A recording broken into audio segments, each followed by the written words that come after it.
celebrity now. I knew you when.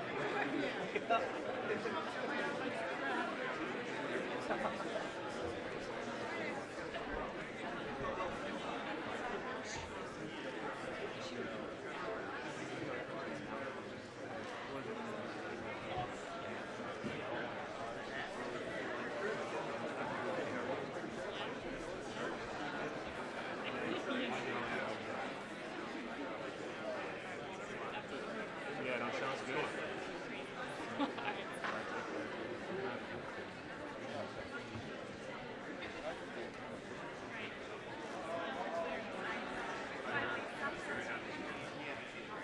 I also said,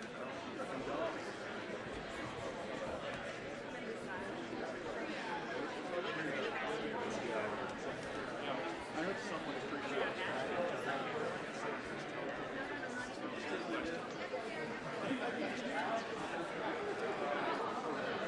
Just turn that. characterizing your answer in the floor.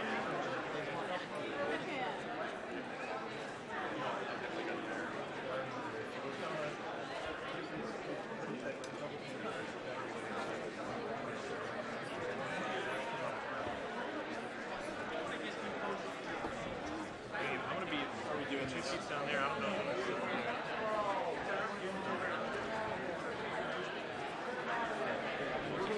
She's stopping the cane, so it's got up right there. I can sit there and I'll sit farther down. Sorry about my stuff. She's not.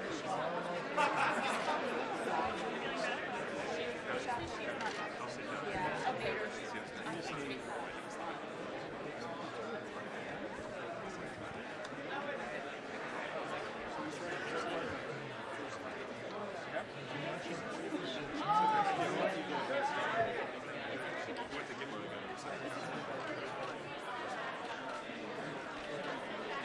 This is fun, strange way to do it.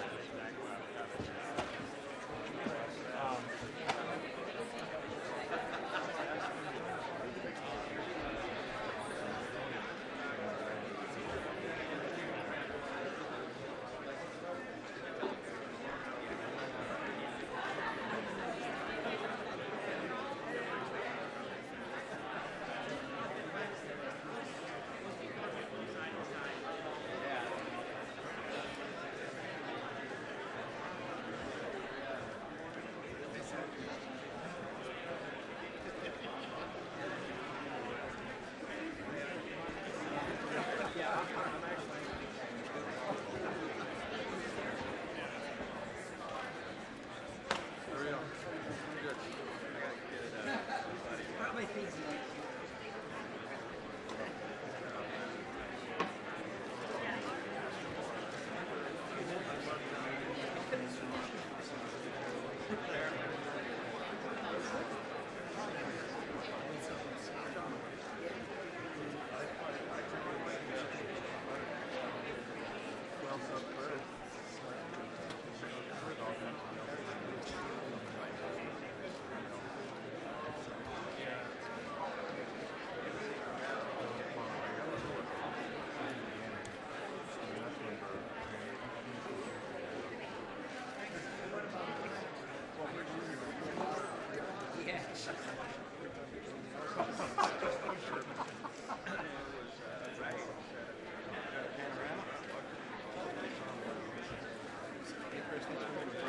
No, it's a great guy. I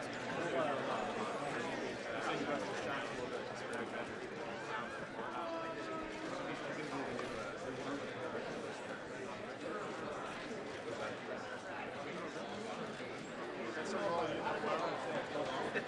You don't want that job?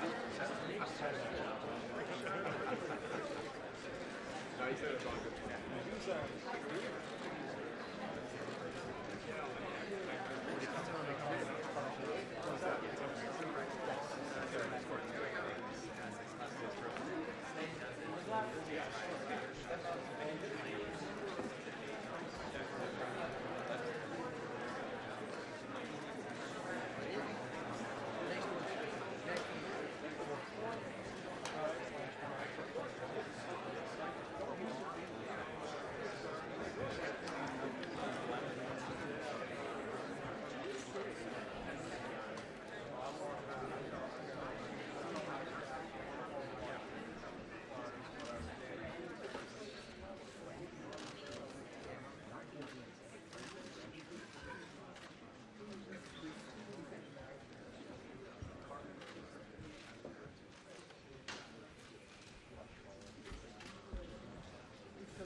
Hi everyone, it's Sloan Glass. It's been a month of extraordinary drama since President Donald Trump fired FBI Director James Comey, and it's all coming to a head in just 1 minute. We are bringing you live to the Senate Intelligence Committee, where former FBI Director James Comey will be giving his much anticipated testimony. The backdrop to all of this is the FBI's investigation into the possible coordination between Russia and the Trump campaign. Yesterday afternoon, Comey released his opening statement ahead of today's testimony. In it, he said that President Trump asked him to drop the investigation into former National Security Advisor Michael Flynn. Comey said that after that meeting, he began taking diligent notes on every interaction he had with President Trump. We are expected to hear more about those notes and memos from former FBI Chief Comey today during the hearing. We will be streaming this testimony right here on our Fox 5 Atlanta Facebook page, Fox 5 Atlanta YouTube. We'll be live tweeting on Fox 5 Atlanta's Twitter page, as well as my Twitter, Sloan Fox 5. We don't want to miss a moment of the drama, so we are going to bring you to Comey right now and hear what he has to say. He just took a seat.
I call this hearing to order.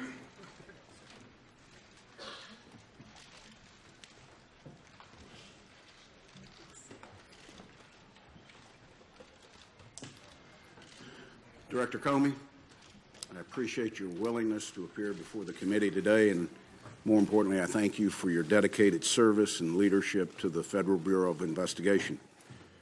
Your appearance today speaks to the trust we have built over the years and I'm looking forward to a very open and candid discussion today. I'd like to remind my colleagues that we will reconvene in closed session at 1 p.m. today, and I ask that you reserve for that venue any questions that might get into classified information. The Director has been very gracious with his time, but the Vice Chairman and I have worked out a very specific timeline for his commitment to be on the Hill, so we will do everything we can to meet that agreement.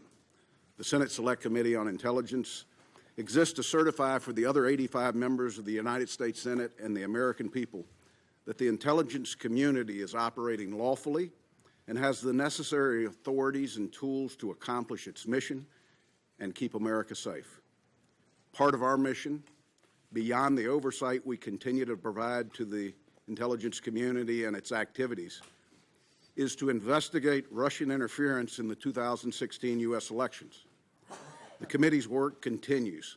This hearing represents part of that effort. Jim, allegations have been swirling in the press for the last several weeks, and today's your opportunity to set the record straight. Yesterday, I read with interest your statement for the record, and I think it provides some helpful details surrounding your interactions with the President. It clearly lays out your understanding of those discussions, actions you took following each conversation, and your state of mind. I very much appreciate your candor, and I think it's helpful as we work through to determine the ultimate truth behind possible Russian interference in the 2016 elections. Your statement also provides texture and context to your interactions with the President from your vantage point and outlines a strained relationship. The American people need to hear your side of the story, just as they need to hear the President's descriptions of events. These interactions also highlight the importance of the committee's ongoing investigation. Our experienced staff is interviewing all relevant parties and some of the most sensitive intelligence in our country's possession. We will establish the facts, separate from rampant speculation, and lay them out for the American people to make their own judgment. Only then will we, as a nation, be able to move forward and to put this episode to rest. There are several outstanding issues not addressed in your statement that I hope you'll clear up for the American people today. Did the President's request for loyalty, your impression that the one-on-one dinner of January 27th was, and I quote, at least in part, an effort to create some sort of patronage relationship, or his March 30th phone call asking what you could do to lift the cloud of Russia investigation in any way, alter your approach of the FBI's investigation into General Flynn, or the broader investigation into Russia and possible links to the campaign?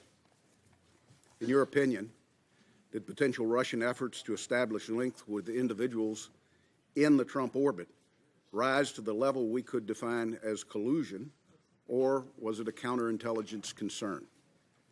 There's been a significant public speculation about your decision-making related to the Clinton email investigation. Why did you decide to publicly announce FBI's recommendations that the Department of Justice not pursue criminal charges? You have described it as a choice between a bad decision and a worse decision. The American people need to understand the facts behind your action. This committee is uniquely suited to investigate Russia's interference in the 2016 elections. We also have a unified bipartisan approach to what is a highly charged partisan issue. Russian activities during 2016 election may have been aimed at one party's candidate, but as my colleague Senator Rubio says frequently, in 2018 and 2020, it could be aimed at anyone, at home or abroad. My colleague Senator Warner and I have worked to stay in lockstep on this investigation.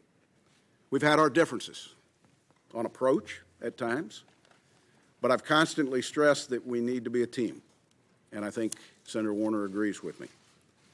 We must keep these questions above politics and partisanship. It's too important to be tainted by anyone trying to score political points. With that, again, I welcome you, Director, and I turn to the Vice Chairman for any comments he might have. Well, thank you, Mr. Chairman. And let me start by, again, absolutely thanking all the members of the committee for the seriousness in which they've taken on this task. Mr. Comey, thank you for agreeing to come testify as part of this committee's investigation into Russia. I realize that this hearing has been obviously the focus of a lot of Washington in the last few days.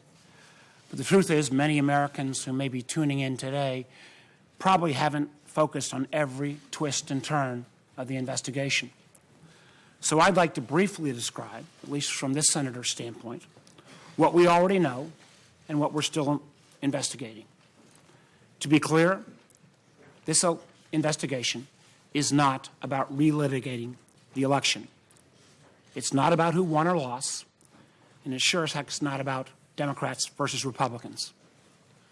We're here because a foreign adversary attacked us right here at home, plain and simple, not by guns or missiles, but by foreign operatives seeking to hijack our most important democratic process, our presidential election. Russian spies engaged in a series of online cyber raids and a broad campaign of disinformation, all ultimately aimed at sowing chaos to undermine public faith in our process, in our leadership, and ultimately in ourselves. And that's not just this senator's opinion. It is the unanimous determination of the entire U.S. intelligence community. So we must find out the full story. What the Russians did, and candidly, as some other colleagues have mentioned, why they were so successful. And more importantly, we must determine the necessary steps to take to protect our democracy and ensure they can't do it again. Chairman mentioned elections in 2018 and 2020. In my home state of Virginia, we have elections this year in 2017. Simply put, we cannot let anything or anyone prevent us from getting to the bottom of this. Now, Mr. Comey, let me say at the outset, we haven't always agreed on every issue. In fact, I've occasionally questioned some of the actions you've taken. But I've never had any reason to question your integrity, your expertise, or your intelligence. You've been a straight shooter with this committee and have been willing to speak truth to power, even at the risk of your own career, which makes the way in which you were fired by the president ultimately shocking. Recall, we began this entire process with the president and his staff first denying that the Russians were ever involved and then falsely claiming that no one from his team was ever in touch with any Russians. We know that's just not the truth. Numerous Trump associates had undisclosed contacts with Russians before and after the election, including the president's attorney general, his former national security advisor, and his current senior advisor, Mr. Kushner. That doesn't even begin to count the host of additional campaign associates and advisors who've also been caught up in this massive web. We saw Mr. Trump's campaign manager, Mr. Manafort, forced to step down over ties to Russian-backed entities. The national security advisor, General Flynn, had to resign over his lies about engagements with the Russians. And we saw the candidate himself express an odd and unexplained affection for the Russian dictator while calling for the hacking of his opponent. There's a lot to investigate. Enough, in fact, that then Director Comey publicly acknowledged that he was leading an investigation into those links between Mr. Trump's campaign and the Russian government.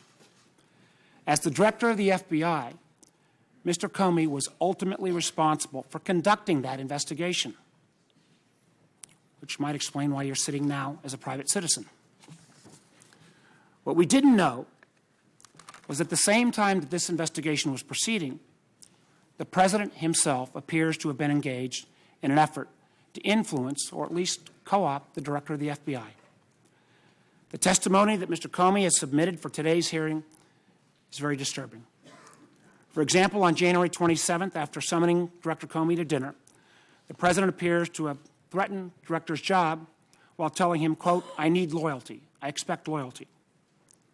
At a later meeting on February 14th, the President asked the Attorney General to leave the Oval Office so that he could privately ask Director Comey, again, quote, "to see way clear to letting Flynn go." That is a statement that Director Comey interpreted as a request that he drop the investigation connected to General Flynn's false statements. Think about it. The President of the United States asking the FBI Director to drop an ongoing investigation. And after that, the President called the FBI Director on 2 additional occasions, March 30th and April 11th, and asked him again, quote, to lift the cloud on the Russia investigation. Now, Director Comey denied each of these improper requests. The loyalty pledge, the admonition to drop the Flynn investigation, the request to lift the cloud on the Russia investigation. Of course, after his refusals, Director Comey was fired. The initial explanation for the firing didn't pass any smell test. Somehow Director Comey was fired because he didn't treat Hillary Clinton appropriately. Of course, that explanation lasted about a day because the President himself then made very clear that he was thinking about Russia when he decided to fire Director Comey. Shockingly, reports suggest that the President admitted as much in an Oval Office meeting with the Russians the day after Director Comey was fired.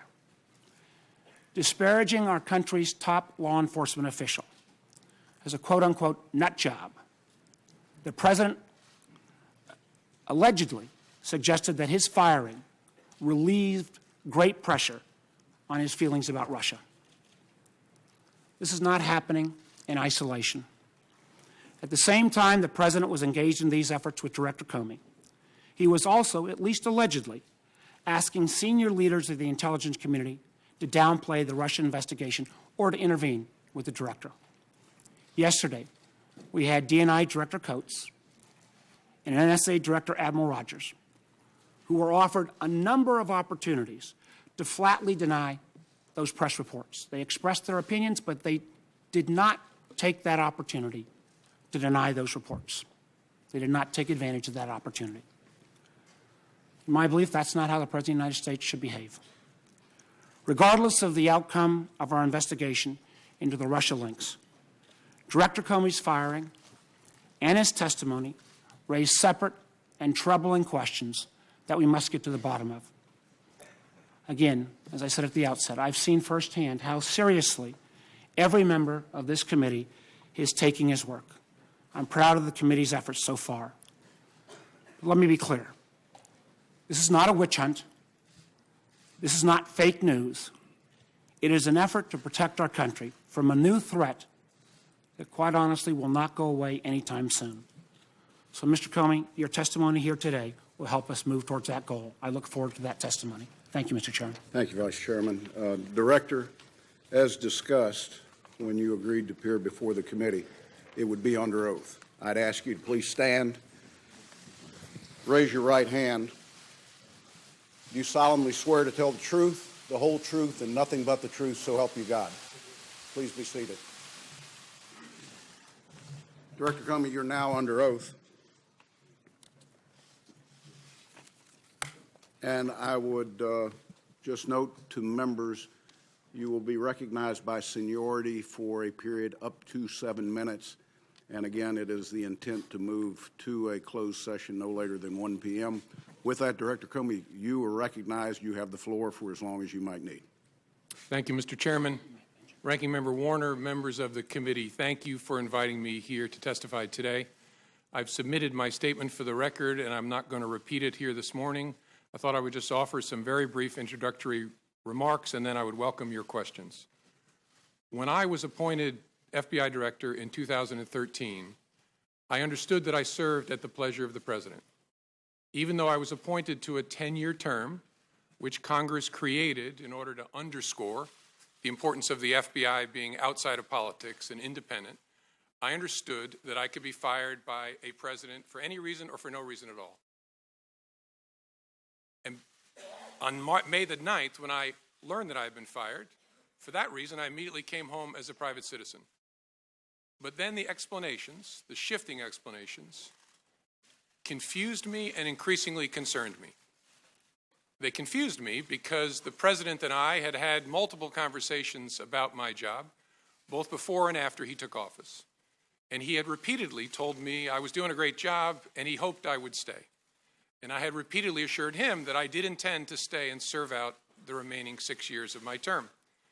He told me repeatedly that he had talked to lots of people about me, including our current Attorney General, and had learned that I was doing a great job and that I was extremely well liked by the FBI workforce.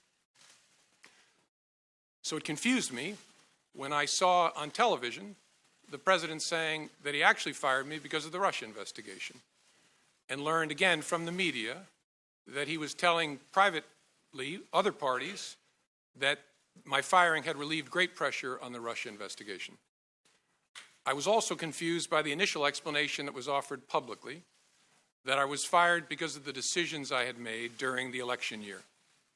That didn't make sense to me for a whole bunch of reasons, including the time and all the water that had gone under the bridge since those hard decisions had had to be made. That didn't make any sense to me. And although the law required no reason at all to fire an FBI director, the administration then chose to defame me and, more importantly, the FBI by saying that the organization was in disarray, that it was poorly led, that the workforce had lost confidence in its leader. Those were lies, plain and simple. And I am so sorry that the FBI workforce had to hear them, and I'm so sorry that the American people were told them. I worked every day at the FBI to help make that great organization better. And I say help because I did nothing alone at the FBI. There are no indispensable people at the FBI. The organization's great strength is that its values and abilities run deep and wide. The FBI will be fine without me. The FBI's mission will be relentlessly pursued by its people, and that mission is to protect the American people and uphold the Constitution of the United States. I will deeply miss being part of that mission, but this organization and its mission will go on long beyond me and long beyond any particular administration. I have a message before I close for my former colleagues of the FBI, but at first I want the American people to know this truth. The FBI is honest, the FBI is strong, and the FBI is and always will be independent. And now to my former colleagues, if I may. I am so sorry that I didn't get the chance to say goodbye to you properly. It was the honor of my life to serve beside you, to be part of the FBI family, and I will miss it for the rest of my life. Thank you for standing watch. Thank you for doing so much good for this country. Do that good as long as ever you can. And Senators, I look forward to your questions. Director, thank you for that testimony, both oral and the written testimony that you provided to the committee yesterday and made public to the American people. Chair would recognize himself first for 12 minutes, Vice Chair for 12 minutes based upon the agreement we have. Director, did the Special Counsel's Office review and or edit your written testimony? No. Do you have any doubt that Russia attempted to interfere in the 2016 elections? None. Do you have any doubt that the Russian government was behind the intrusions in the DNC and the DCCC systems and the subsequent leaks of that information? No, no doubt.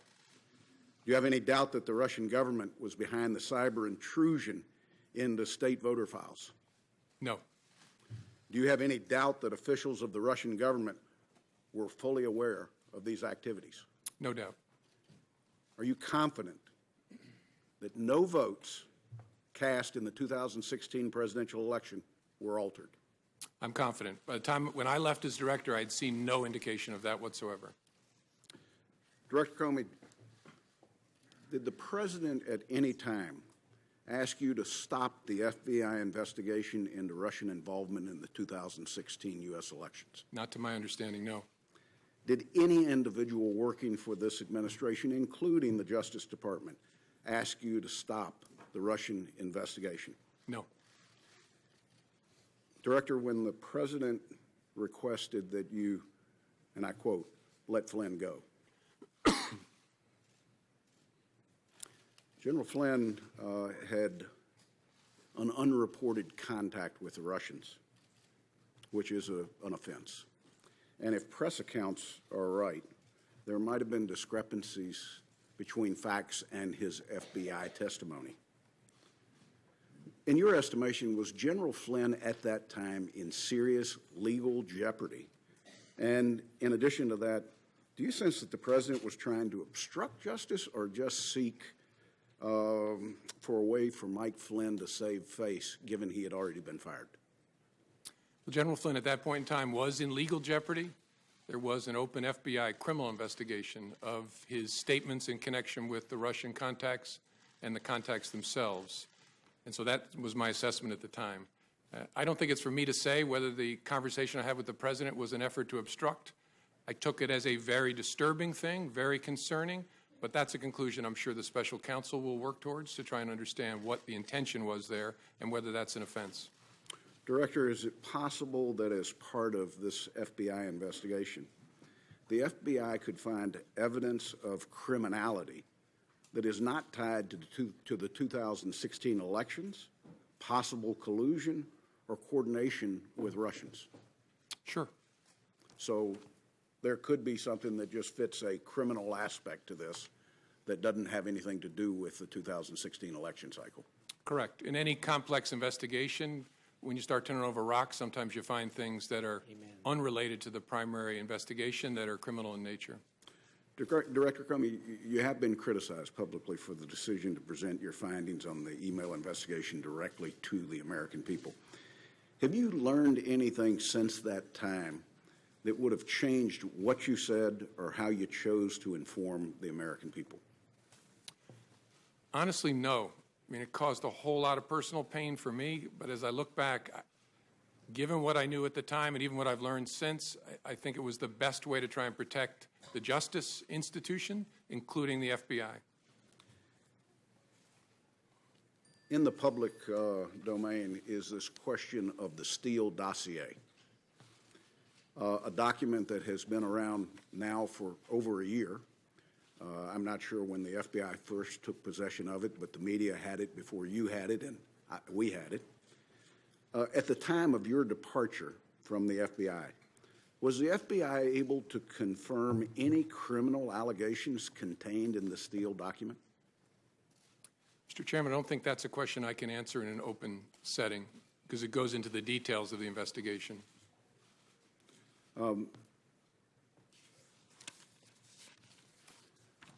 Director, the term we hear most often is collusion. When people are describing possible links between Americans and Russian government entities related to the interference in our election, would you say that it's normal for foreign governments to reach out to members of an incoming administration? Yes. At what point does the normal contact cross the line into an attempt to recruit agents or influence or spies?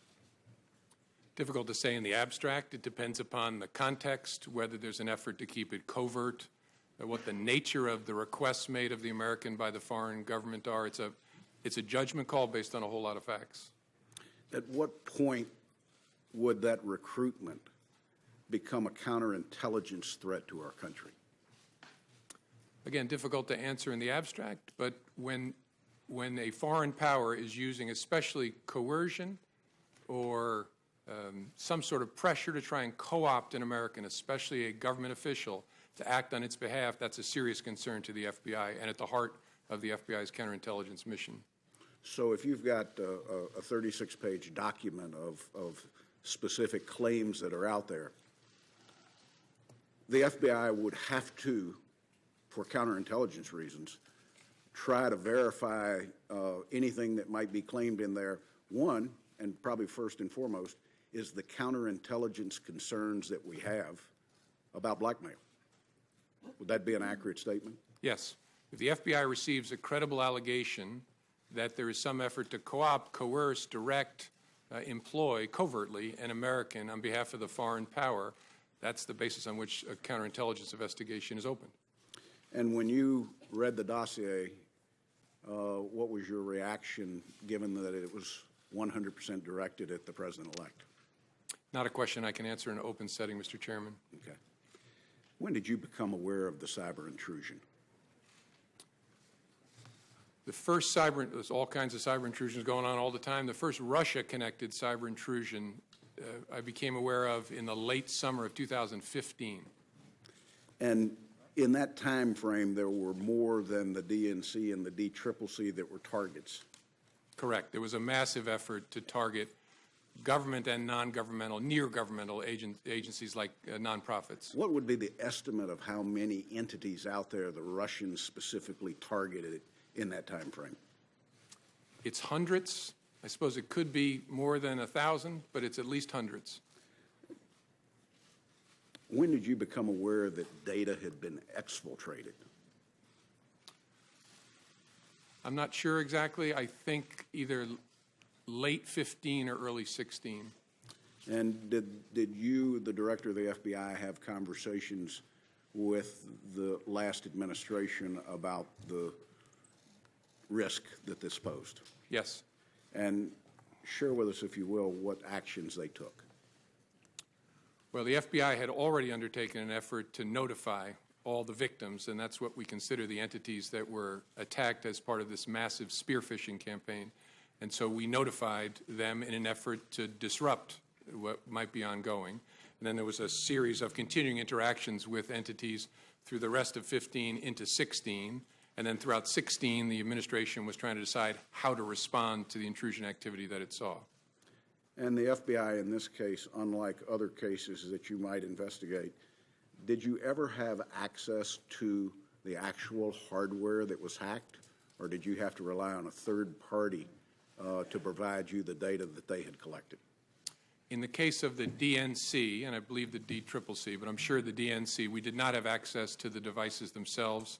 We got relevant forensic information from a private party, a high-class entity that had done the work, but we didn't get direct access. But no content? Correct. Isn't content an important part of the forensics from a counterintelligence standpoint? It is, although what was briefed to me by my folks, the people who were my folks at the time, is that they had gotten the information from the private party that they needed to understand the intrusion by the spring of 2016. Let me go back, if I can, very briefly, to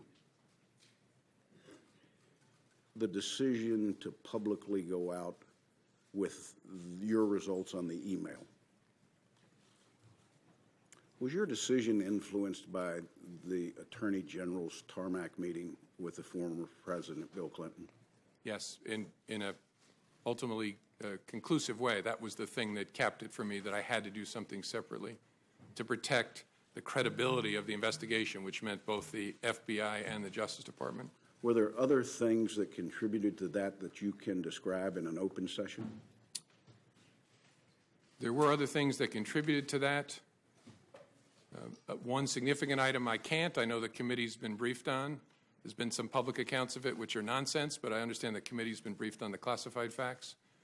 Probably the only other consideration that I guess I can talk about in an open setting is that at one point the Attorney General had directed me not to call it an investigation, but instead to call it a matter, which confused me and concerned me. But that was one of the bricks in the load that led me to conclude I have to step away from the department if we're to close this case credibly. Director, my last question. You're not only a seasoned prosecutor, you've led the FBI for years. You understand the investigative process. You've worked with this committee closely, and we're grateful to you because I think we've mutually built trust in what your organization does and what we do. Is there any doubt in your mind that this committee can carry out its oversight role in the 2016 Russian involvement in the elections in parallel with the now special counsel that's been set up? No, no doubt. It can be done. It requires lots of conversations. But Bob Mueller is one of this country's great, great pros, and I'm sure you all will be able to work it out with him to run it in parallel. I want to thank you once again. I want to turn to the Vice Chairman. Thank you, Mr. Chairman. And again, Director Comey, thank you for your service and your comments to your FBI family. I know were heartfelt. Know that even though there are some in the administration who've tried to smear your reputation, you had Acting Director McCabe in public testimony a few weeks back and in public testimony yesterday reaffirm that the vast majority of the FBI community had great trust in your leadership and obviously trust in your integrity. I want to go through a number of the meetings that you referenced in your testimony. And let's start with the January 6th meeting in Trump Tower, where you went up with a series of officials to brief the President-elect on the Russia investigation. My understanding is you remained afterwards to brief him on, again, quote, some personally sensitive aspects of the information you relayed. Now, you said after that briefing, you felt compelled to document that conversation, that you actually started documenting it as soon as you got into the car. Now, you've had extensive experience at the Department of Justice and at the FBI. You've worked under presidents of both parties. What was it about that meeting that led you to determine that you needed to start putting down a written record? A combination of things. I think the circumstances, the subject matter, and the person I was interacting with. Circumstances first, I was alone with the President of the United States, or the President-elect, soon to be President. The subject matter, I was talking about matters that touch on the FBI's core responsibility and that relate to the President-elect personally. And then the nature of the person. I was honestly concerned that he might lie about the nature of our meeting, and so I thought it really important to document. That combination of things I'd never experienced before, but it led me to believe I got to write it down, and I got to write it down in a very detailed way. I think that's a very important statement you just made.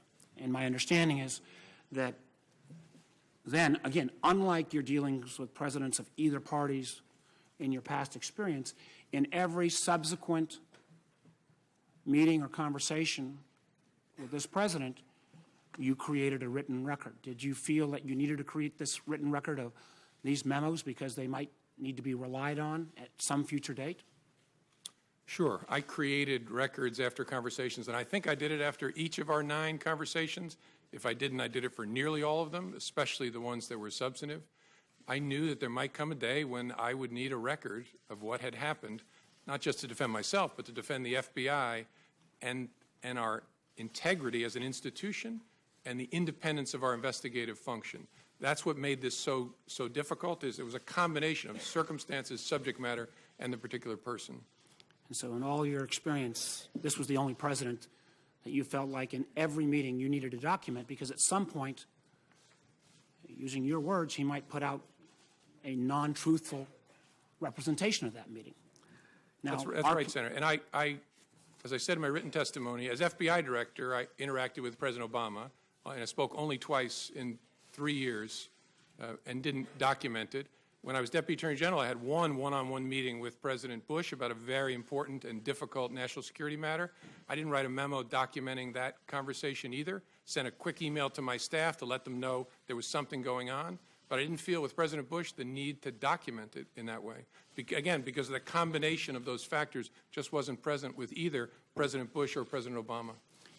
I think that is very significant. I think others will probably question that. Now, the chairman and I have requested those memos. It is our hope that the FBI will get this committee access to those memos so that, again, we can read that contemporaneous rendition so that we've got your side of the story.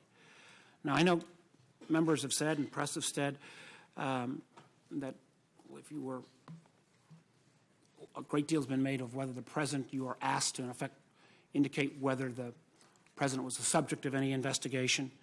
And my understanding is prior to your meeting on January 6th, you discussed with your leadership team whether or not you should be prepared to assure then President-elect Trump that the FBI was not investigating him personally.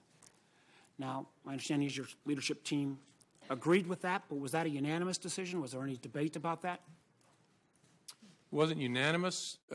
One of the members of the leadership team had a view that although it was technically true, we did not have a counterintelligence file case open on then President-elect Trump. His concern was because we're looking at the potential, again, that's the subject of the investigation, coordination between the campaign and Russia, because it was President Trump, President-elect Trump's campaign, this person's view was inevitably his behavior, his conduct will fall within the scope of that work, and so he was reluctant to make the statement that I made. I disagreed. I thought it was fair to say what was literally true. There is not a counterintelligence investigation of Mr. Trump, and I decided in the moment to say it, given the nature of our conversation. At that moment in time, did you ever revisit that as in these subsequent sessions? With the FBI leadership team? Sure. And the leader had that view. It didn't change. His view was still that it was probably, although literally true, his concern was it could be misleading because the nature of the investigation was such that it might well touch, obviously it would touch the campaign, and the person at the head of the campaign would be the candidate. And so that was his view throughout. Let me move to the January 27th dinner, where you said, quote, "The president began by asking me whether I wanted to stay on as FBI director.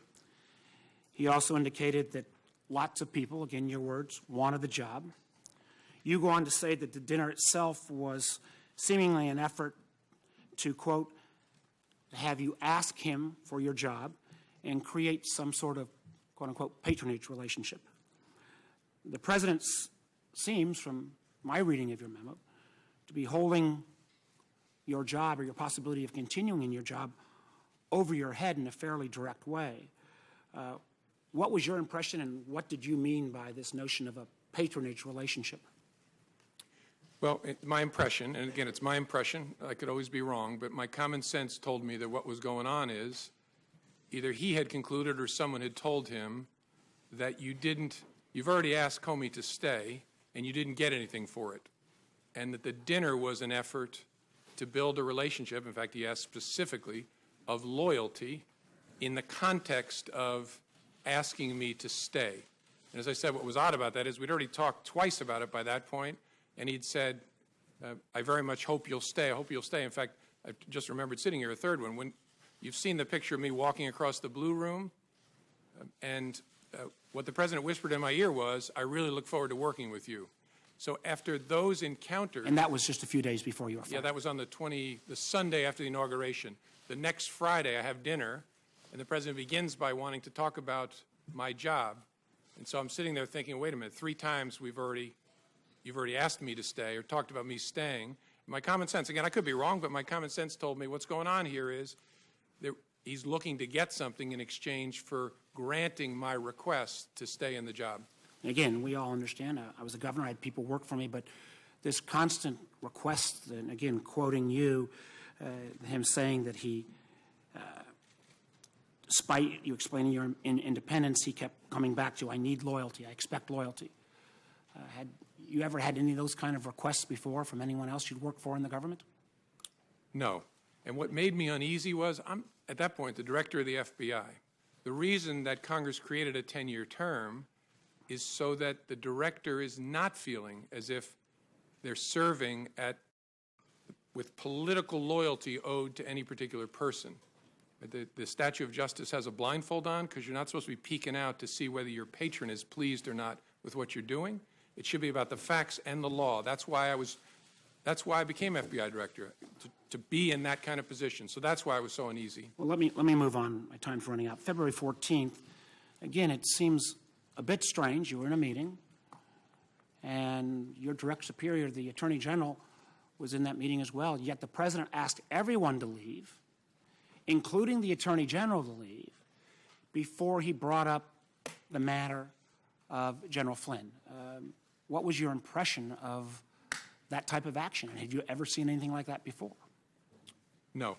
My impression was something big is about to happen. I need to remember every single word that is spoken.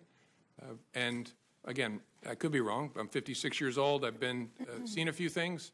My sense was the Attorney General knew he shouldn't be leaving, which is why he was lingering. And I don't know Mr. Kushner well, but I think he picked up on the same thing. And so I knew something was about to happen that I needed to pay very close attention to. And I found it very interesting that in the memo that you wrote after this February 14th pull-aside, you made clear that you wrote that memo in a way that was unclassified.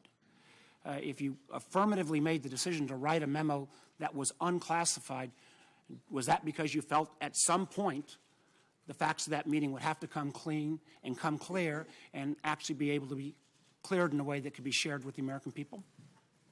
Well, I remember thinking this is a very disturbing development, really important to our work. I need to document it and preserve it in a way, and this committee gets this, but sometimes when things are classified, it tangles them up. It's hard Amen. to share it within an investigative team. You have to be very careful about how you handle it for good reason. So my thinking was, if I write it in such a way that I don't include anything that would trigger a classification, that'll make it easier for us to discuss within the FBI and the government, and to hold on to it in a way that makes it accessible to us. Well, again, it's our hope, particularly since you're a pretty knowledgeable guy and you wrote this in a way that was unclassified, that this committee will get access to that unclassified document. I think it would be very important to our investigation. Let me just ask this in closing. How many ongoing investigations at any time does the FBI have? Tens of thousands. Tens of thousands. Did the President ever ask about any other ongoing investigation? No. Did he ever ask about you trying to interfere on any other investigation? No. I think, again, this speaks volumes. This doesn't even get to the questions around the phone calls about lifting the cloud. I know other members will get to that, but I really appreciate your testimony and appreciate your service to our nation. Thank you, Senator Warner. You know, I'm sitting here going through my contacts with him. I had one conversation with the President that was classified, where he asked about an ongoing intelligence investigation. It was brief and entirely professional. But he didn't ask you to take any specific no. action on that, No. unlike what he had done vis-a-vis Mr. Flynn and the overall Russia investigation. Correct. Thank you, sir. Senator Risch. Thank you very much. Mr. Comey, thank you for your service. America needs more like you, and we really appreciate it. Yesterday, I got, and everybody got, the 7 pages of your direct testimony that's now part of the record here. And the first, I read it, then I read it again, and all I could think was, number one, how much I hated the class of legal writing when I was in law school. And you were the guy that probably got the A after reading this. So I find it clear, I find it concise, and having been a prosecutor for a number of years and handling hundreds, maybe thousands of cases and read police reports, investigative reports, this is as good as it gets, and I really appreciate that. Not only the conciseness and the clearness of it, but also the fact that you have things that were written down contemporaneously when they happened, and you actually put them in quotes, so we know exactly what happened, and we're not getting some rendition of it that's in your mind. So, Thank you, so you're to be complimented. For I had that. great parents and great teachers who beat that into me. That's obvious, sir. The chairman walked you through a number of things that the American people need to know and want to know. Number one, obviously, we all know about the active measures that the Russians have taken. I think a lot of people were surprised at this. Those of us that work in the intelligence community, it didn't come as a surprise, but now the American people know this, and it's good they know this because this is serious and it's a problem. I think, secondly, I gather from all this that you're willing to say now that while you were director, the President of the United States was not under investigation. Is that a fair statement? That's correct. All right. So that's a fact that we can rely on at this Yes, sir. Okay. I remember you talked with us shortly after February 14th when the New York Times wrote an article that suggested that the Trump campaign was colluding with the Russians. You remember reading that article when it first came out? I do. It was about allegedly extensive electronic surveillance. Correct. Communications. Yes, and that upset you to the point where you actually went out and surveyed the intelligence community to see whether you were missing something in that. Is that correct? That's correct. I want to be careful in open setting. I'm not going to go any further than that Okay. with it, so thank you.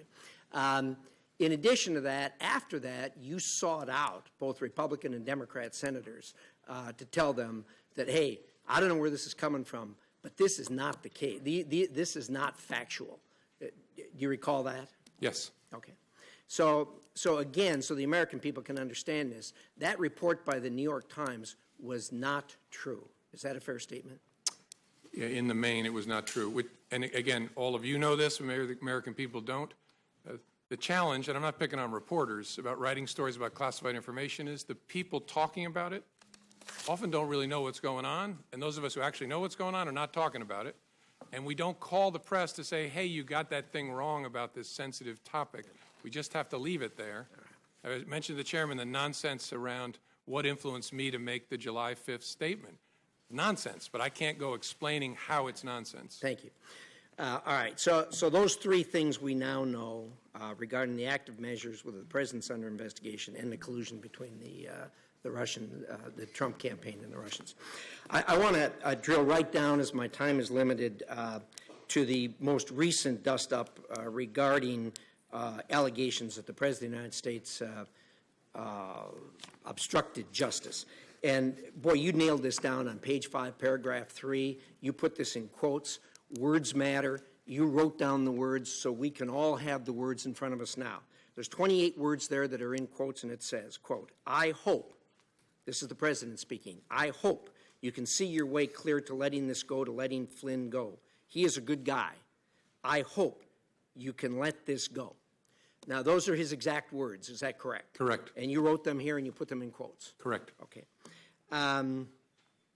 Thank you for that. He did not direct you to let it go. Not in his words, no. He did not order you to let it go. Again, those words are not an order. No. He said, I hope.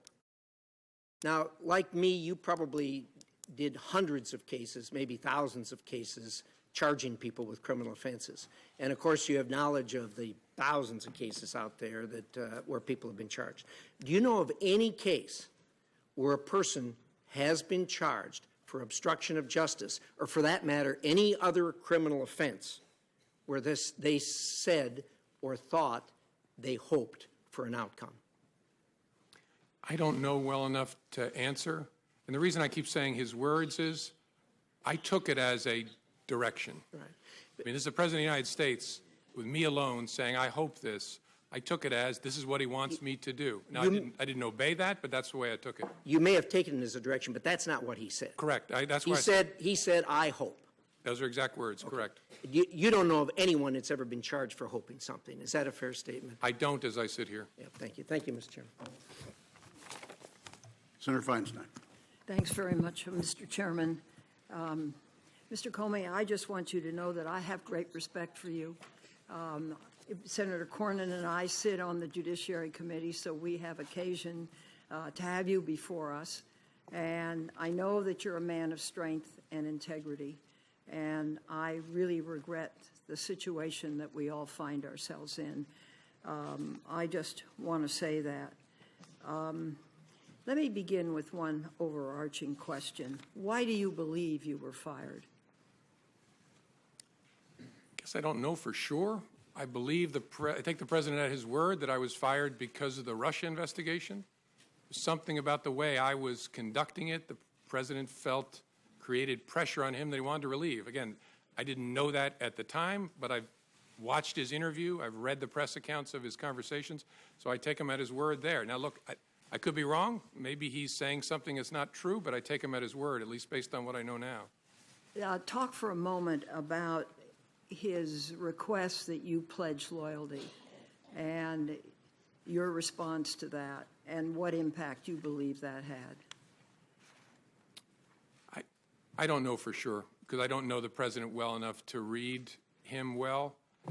I think it was, first of all, our relationship didn't get off to a great start given the conversation I had to have on January 6th. This was not, this didn't improve the relationship because it was very, very awkward. He was asking for something and I was refusing to give it. But again, I don't know him well enough to know how he reacted to that exactly. Do you believe the Russia investigation played a role? And why I was fired? Yes. Yes, because I've seen the president say so. Let's go to the Flynn issue. Senator Reich outlined, I hope you could see your way to letting Flynn go. He's a good guy. I hope you can let this go. But you also said in your written remarks, and I quote, that you had understood the president to be requesting that we drop any investigation of Flynn in connection with false statements about his conversations with the Russian ambassador in December, end quote.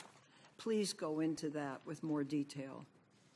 Well, the context and the president's words are what led me to that conclusion. As I said in my statement, I could be wrong, but Flynn had been forced to resign the day before.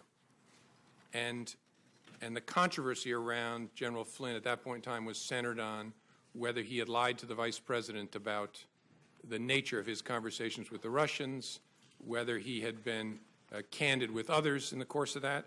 And so that happens on the day before. On the 14th, the president makes specific reference to that. And so that's why I understood him to be saying that what he wanted me to do was drop any investigation connected to Flynn's account of his conversations with the Russians. Now, here's the question. You're big, you're strong. I know the Oval Office, and I know what happens to people when they walk in. There is a certain amount of intimidation. But why didn't you stop and say, Mr. President, this is wrong.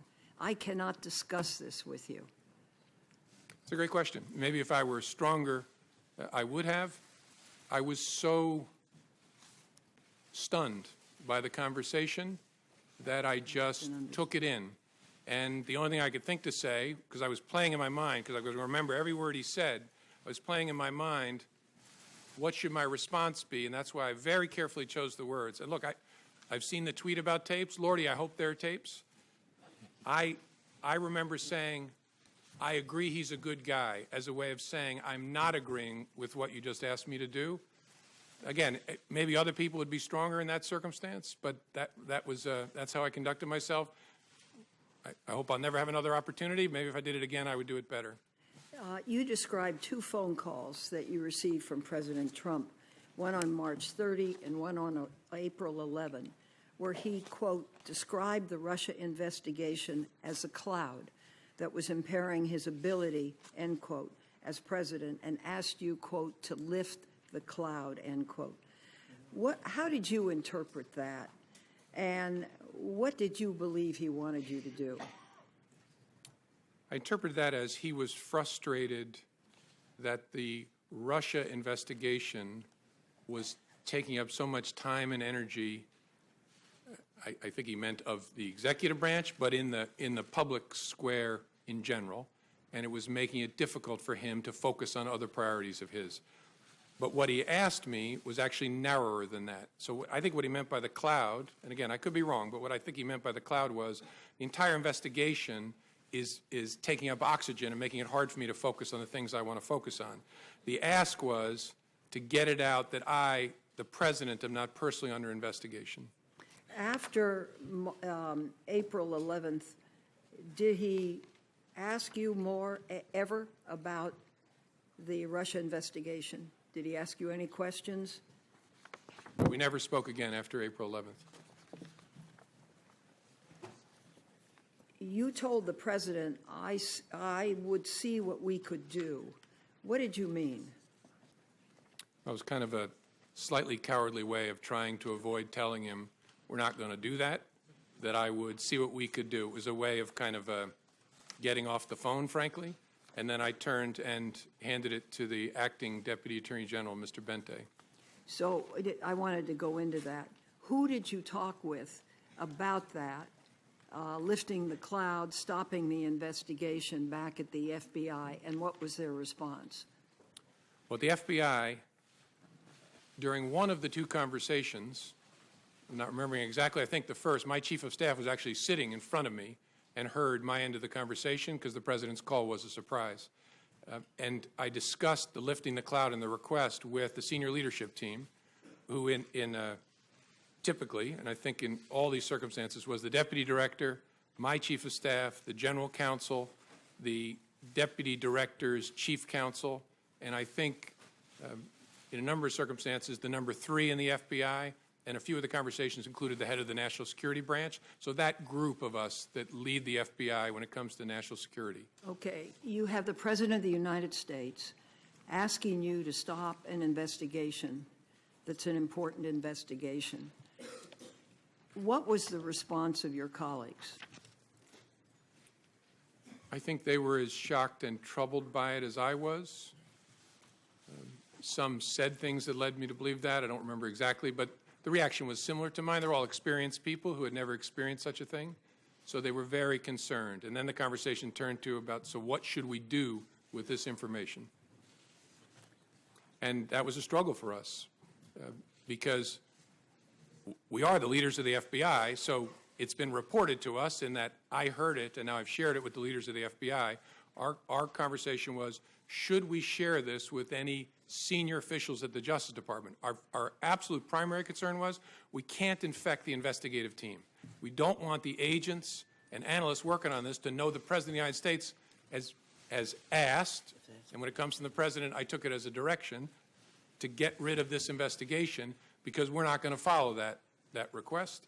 And so we decided we got to keep it away from our troops. But is there anybody else we ought to tell at the Justice Department? And as I laid out in my statement, we considered whether to tell the Attorney General, decided that didn't make sense because we believed, rightly, that he was shortly going to recuse. There were no other Senate-confirmed leaders in the Justice Department at that point. The Deputy Attorney General was Mr. Bente, who was acting and going to be shortly in that seat. And we decided the best move would be to hold it, keep it in a box, document it, as we had already done, and then this investigation is going to go on, figure out what to do with it down the road. Is there a way to corroborate this? Our view at the time was, look, it's your word against the President's. There's no way to corroborate this. My view of that changed when the prospect of tapes was raised, but that's how we thought about it then. Thank you. Thank you, Mr. Chairman. Senator Rubio. Thank you. Director Comey, the meeting in the Oval Office where he made the request about Mike Flynn, was that the only time he asked you to hopefully let it go? Yes.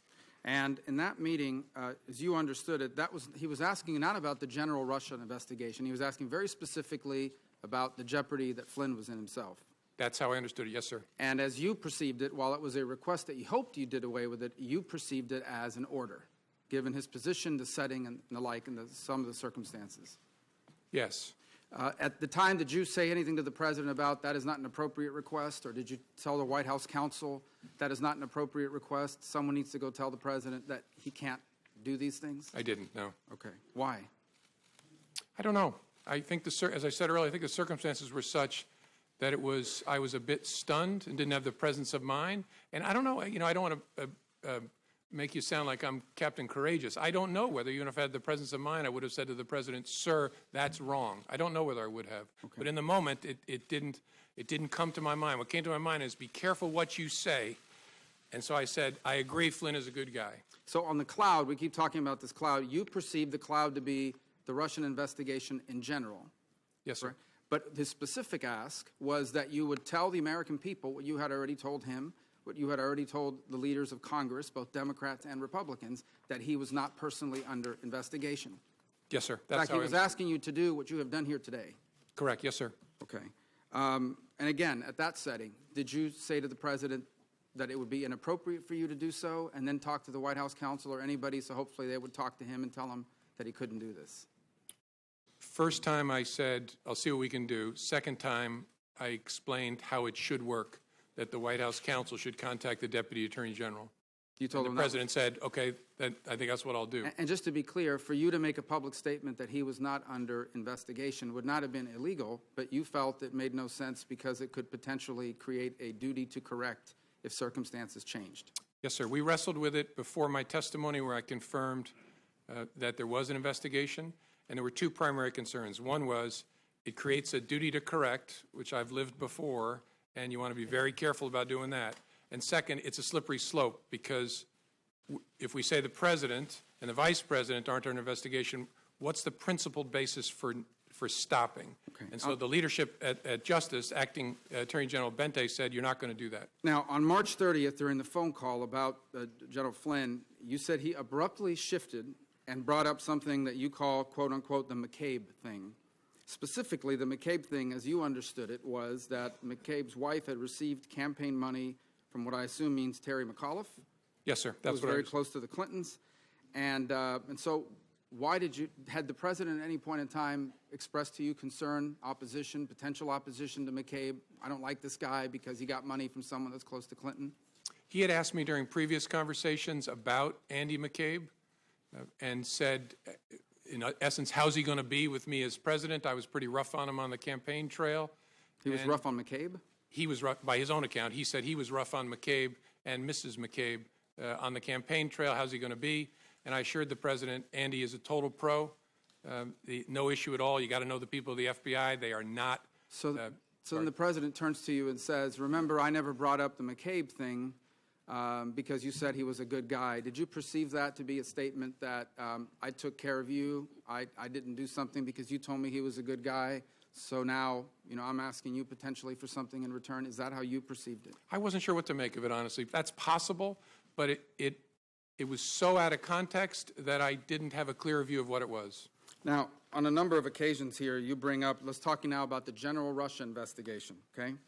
In page 6 of your testimony, you say, the first thing you say is, he asked what we could do to, quote unquote, lift the cloud, the general Russia investigation, and you responded that we were investigating the matter as quickly as we could and that there would be great benefit if we didn't find anything to having done the work well, and he agreed.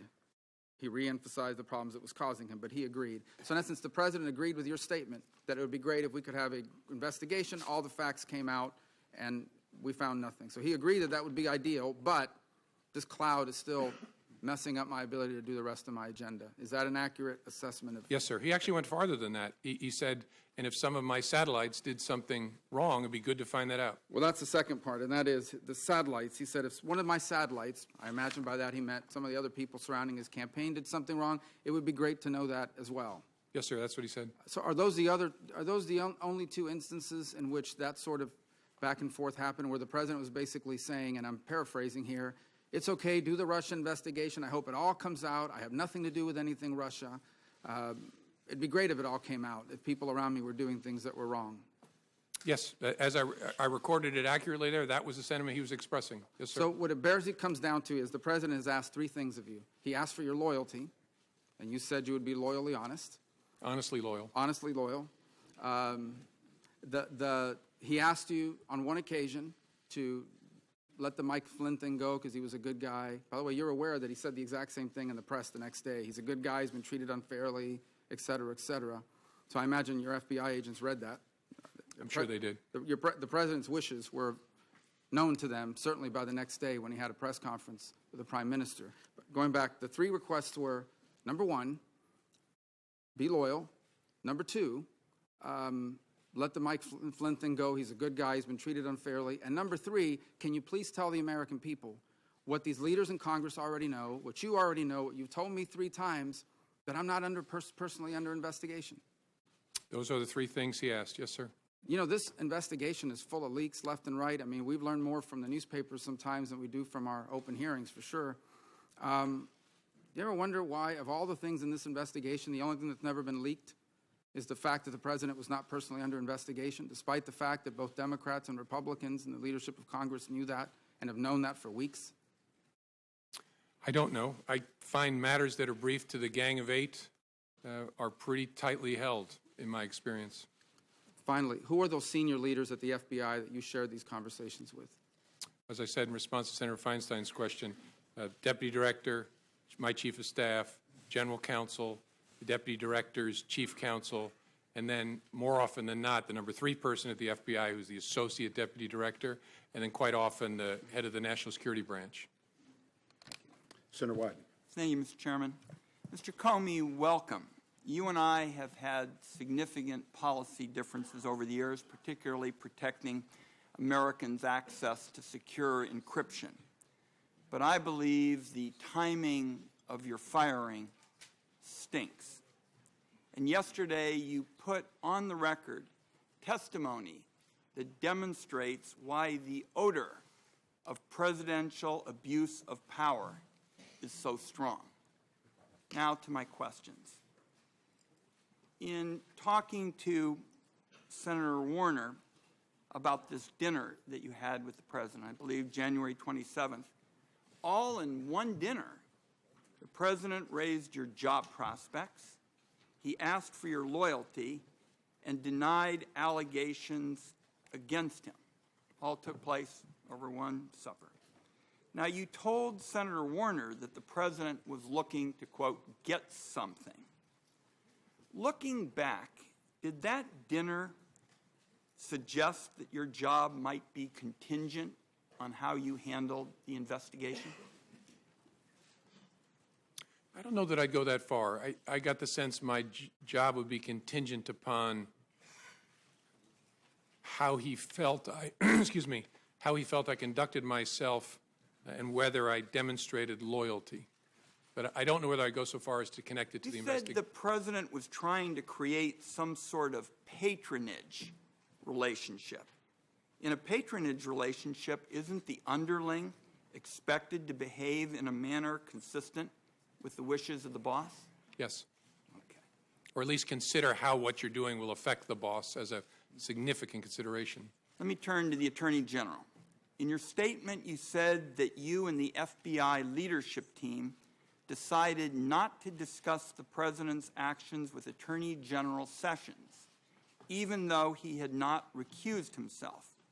What was it about the Attorney General's own interactions with the Russians or his behavior with regard to the investigation that would have led the entire leadership of the FBI to make this decision? Our judgment, as I recall, was that he was very close to and inevitably going to recuse himself for a variety of reasons. We also were aware of facts that I can't discuss in an open setting that would make his continued engagement in a Russia-related investigation problematic. And so we were convinced, and in fact, I think we'd already heard that the career people were recommending that he recuse himself, that he was not going to be in contact with Russia-related matters much longer. And that turned out to be the case. How would you characterize Attorney General Sessions' adherence to his recusal, in particular with regard to his involvement in your firing, which the president has acknowledged was because of the Russian investigation? That's a question I can't answer. I think it's a reasonable question. If, as the president said, I was fired because of the Russia investigation, why was the Attorney General involved in that chain? I don't know. And so I don't have an answer for the question. Your testimony was that the president's request about Flynn could infect the investigation. Had the president got what he wanted and what he asked of you, what would have been the effect on the investigation? Well, we would have closed any investigation of General Flynn in connection with his statements about and encounters with Russians in the late part of December. So we would have dropped an open criminal investigation. So, in effect, when you talk about infecting the enterprise, you would have dropped something major that would have spoken to the overall ability of the American people to get the facts.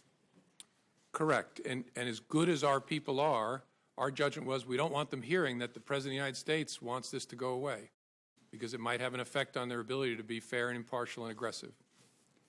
Now, the acting Attorney General Yates found out that Michael Flynn could be blackmailed by the Russians, and she went immediately to warn the White House. Flynn is gone, but other individuals with contacts with the Russians are still in extremely important positions of power. Should the American people have the same sense of urgency now with respect to them? I think all I can say, Senator, is the special counsel's investigation is very important. Understanding what efforts there were or are by the Russian government to influence our government is a critical part of the FBI's mission. So, and you've got the right person in Bob Mueller to lead it. So it's a very important piece of work. Vice President Pence was the head of the transition. To your knowledge, was he aware of the concerns about Michael Flynn prior to or during General Flynn's tenure as National Security Advisor? I don't, you're asking, including up to the time when Flynn was forced to resign? My understanding is that he was, and I'm trying to remember where I get that understanding from. I think from Acting Attorney General Yates. So, former Acting Attorney General Yates testified that concerns about General Flynn were discussed with the intelligence community. Would that have included anyone at the CIA or Dan Coates' office, the DNI? I would assume yes. Michael Flynn resigned 4 days after Attorney General Sessions was sworn in. Do you know if the Attorney General was aware of the concerns about Michael Flynn during that period? I don't, as I sit here. I don't recall that he was. I could be wrong, but I don't remember that he was. And finally, let's see if you can give us some sense of who recommended your firing. Besides the letters from the Attorney General, the Deputy Attorney General, do you have any information on who may have recommended or have been involved in your firing? I don't. Okay. Thank you, Mr. Chairman. Senator Collins. Thank you, Mr. Chairman. Mr. Comey, let me begin by thanking you for your voluntary compliance with our request to appear before this committee and assist us in this very important investigation. I want first to ask you about your conversations with the President, the 3 conversations in which you told him that he was not under investigation. The first was during your January 6th meeting, according to your testimony, in which it appears that you actually volunteered that assurance. Is that correct? That's correct. Did you limit that statement to counterintelligence investigations, or were you talking about any kind of FBI investigation?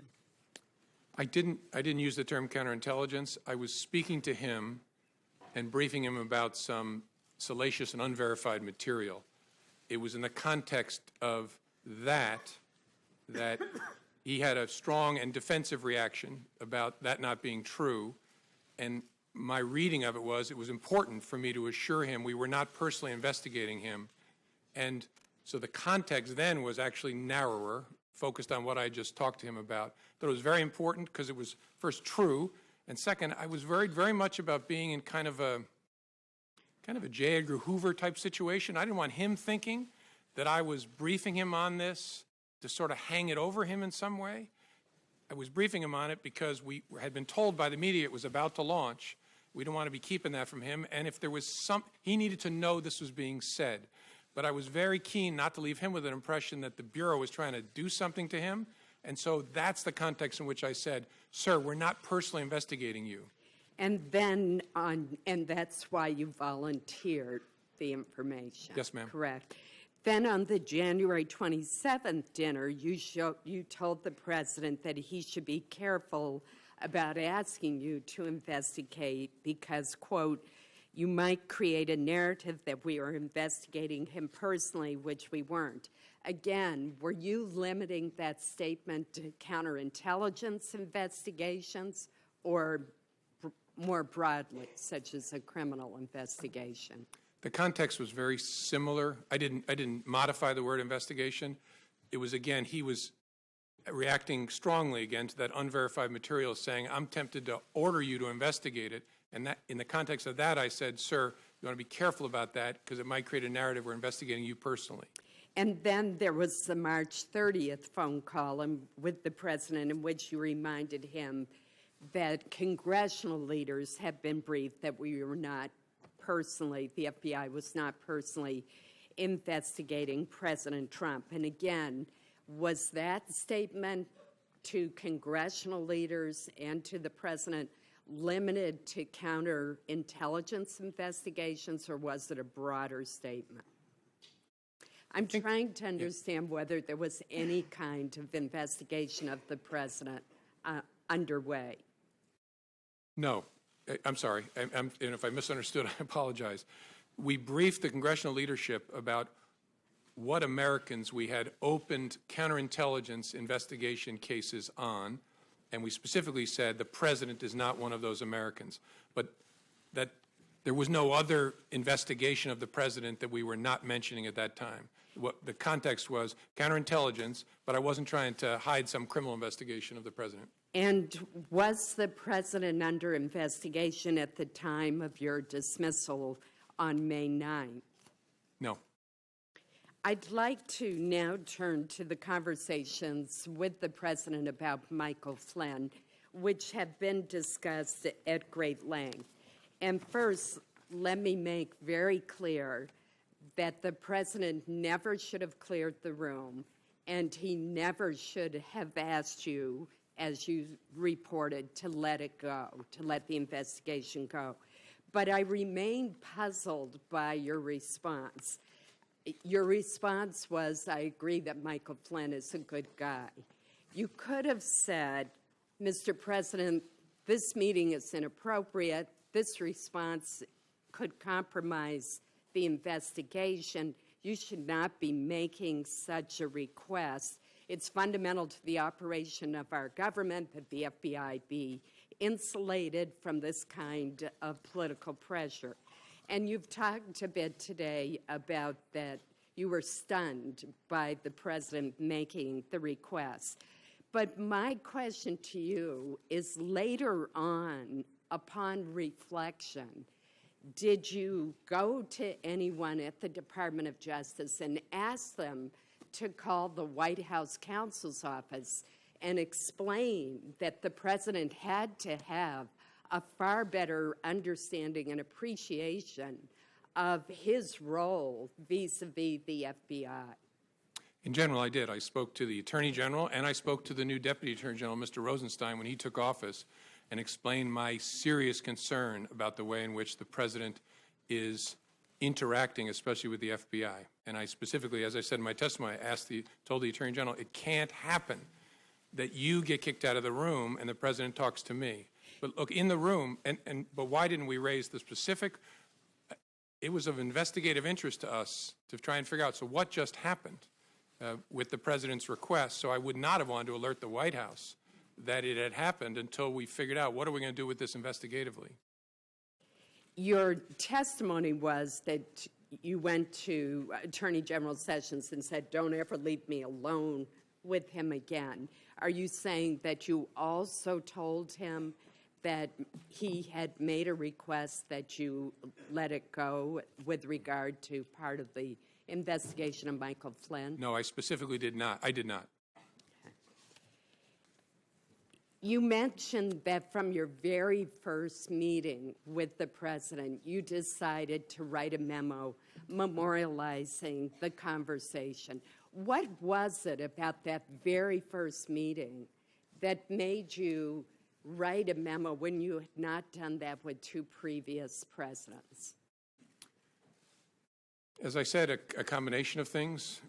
A gut feeling is an important overlay on but the circumstances, that I was alone, the subject matter, and the nature of the person that I was interacting with, and my read of that person. And yeah, and really just a gut feel laying on top of all of that, it's going to be important to protect this organization that I make records of this. And finally, did you show copies of your memos to anyone outside of the Department of Justice? Yes. And to whom did you show copies? I asked, President tweeted on Friday after I got fired that I better hope there's not tapes.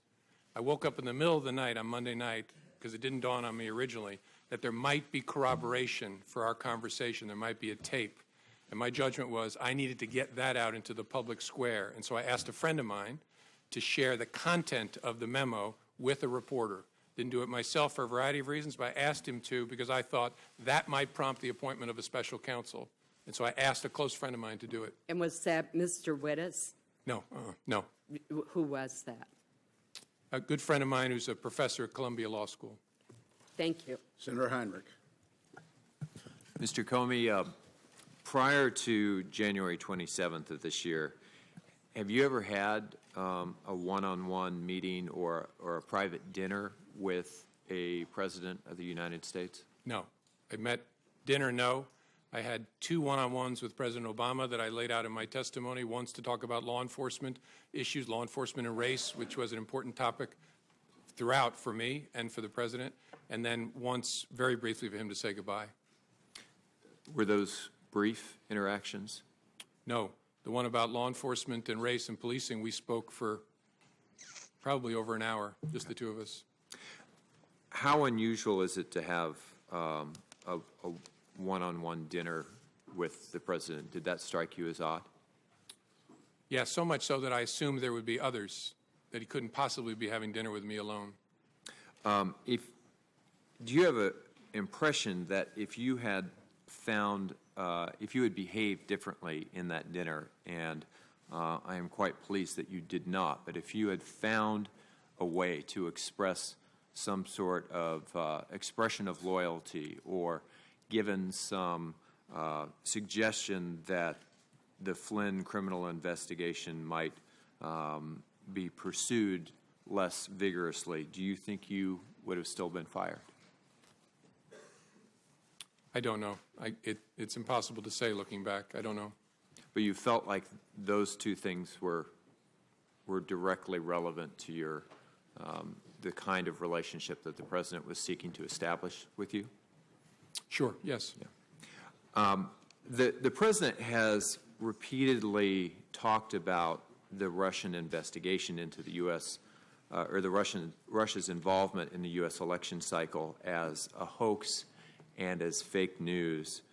Can you talk a little bit about what you saw as FBI director, and obviously only the parts that you can share in this setting, that demonstrate how serious this action actually was and why there was an investigation in the first place? Yes, sir. There should be no fuzz on this whatsoever. The Russians interfered in our election during the 2016 cycle. They did it with purpose. They did it with sophistication. They did it with overwhelming technical efforts. And it was an active measures campaign driven from the top of that government. There is no fuzz on that. It is a high confidence judgment of the entire intelligence community, and the members of this committee have seen the intelligence. It's not a close call. That happened. That's about as unfake as you can possibly get, and is very, very serious, which is why it's so refreshing to see a bipartisan focus on that, because this is about America, not about any particular party. So that was a hostile act by the Russian government against this country? Yes, sir. Did the president, in any of those interactions that you've shared with us today, ask you what you should be doing, or what our government should be doing, or the intelligence community, to protect America against Russian interference in our election system? I don't recall a conversation like that. Never? No. Do you find it odd? Not with President Trump. Right. I attended a fair number of meetings on that with President Obama. Do you find it odd that the president seemed unconcerned by Russia's actions in our election? I can't answer that because I don't know what other conversations he had with other advisors or other intelligence community leaders. So I just don't know sitting here. Did you have any interactions with the president that suggested he was taking that hostile action seriously? I don't remember any interactions with the president other than the initial briefing on January the 6th. I don't remember, could be wrong, but I don't remember any conversations with him at all about that. As you're very aware, it was only the 2 of you in the room for that dinner. You've told us that the president asked you to back off the Flynn investigation. The president told a reporter. Not in that dinner. Fair enough. Told the reporter he never did that. You've testified that the president asked for your loyalty in that dinner. The White House denies that. A lot of this comes down to who should we believe. Do you want to say anything as to why we should believe you? Probably. My mother raised me not to say things like this about myself, so I'm not going to. I think people should look at the whole body of my testimony, because as I used to say to juries, that when I talked about a witness, you can't cherry pick it. You can't say, I like these things he said, but on this, he's a dirty, rotten liar. Right. You got to take it all together, and I've tried to be open and fair and transparent and accurate. A really significant fact to me is, so why did he kick everybody out of the Oval Office? Why would you kick the Attorney General, the President, the Chief of Staff out to talk to me if it was about something else? And so that to me, as an investigator, is a very significant fact. And as we look at testimony or as communication from both of you, we should probably be looking for consistency. Well, in looking at any witness, you look at consistency, track record, demeanor, record over time, that sort of thing. Thank you. So there are reports that the incoming Trump administration, either during the transition and or after the inauguration, attempted to set up a sort of backdoor communication channel with the Russian government using their infrastructure, their devices or facilities. What would be the risks, particularly for a transition, someone not actually in the office of the president yet, to setting up unauthorized channels with a hostile foreign government, especially if they were to evade our own American intelligence services? I'm not going to comment on whether that happened in an open setting, but the primary risk is obvious. You spare the Russians the cost and effort of having to break into our communications channels by using theirs. And so you make it a whole lot easier for them to capture all of your conversations and then to use those to the benefit of Russia against the United States. The memos that you wrote, did you write all 9 of them in a way that was designed to prevent them from needing classification? No. And on a few of the occasions I sent emails to my chief of staff or others on some of the brief phone conversations that I recall. The first one was a classified briefing. Although it wasn't in a SCIF, it was in a conference room at Trump Tower. It was a classified briefing, and so I wrote that on a classified device. The one I started typing in the car, that was a classified laptop that I started working on. Any reason in a classified environment, in a SCIF, that this committee would not be appropriate to see those communications from, at least from your perspective as the author? No. Thank you, Mr. Chairman. Senator Blunt. Thank you, Mr. Chairman. Mr. Comey, when you were terminated at the FBI, I said and still continue to feel that you have provided years of great service to the country. I also said that I'd had significant questions over the last year about some of the decisions you made. If the president hadn't terminated your service, would you still be, in your opinion, the director of the FBI today? Yes, sir. So you took as a direction from the president something that you thought was serious and troublesome, but continued to show up for work the next day. Yes, sir. And 6 weeks later, we're still telling the president on March the 30th that he was not personally the target of any investigation. Correct. On March the 30th, and I think again on April 11th as well, I told him we're not investigating him personally. That was true.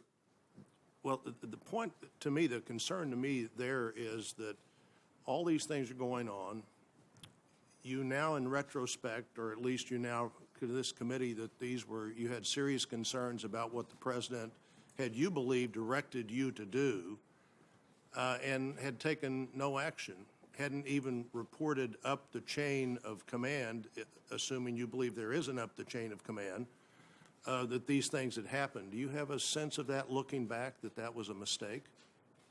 No. In fact, I think no action was the most important thing I could do to make sure there was no interference with the investigation.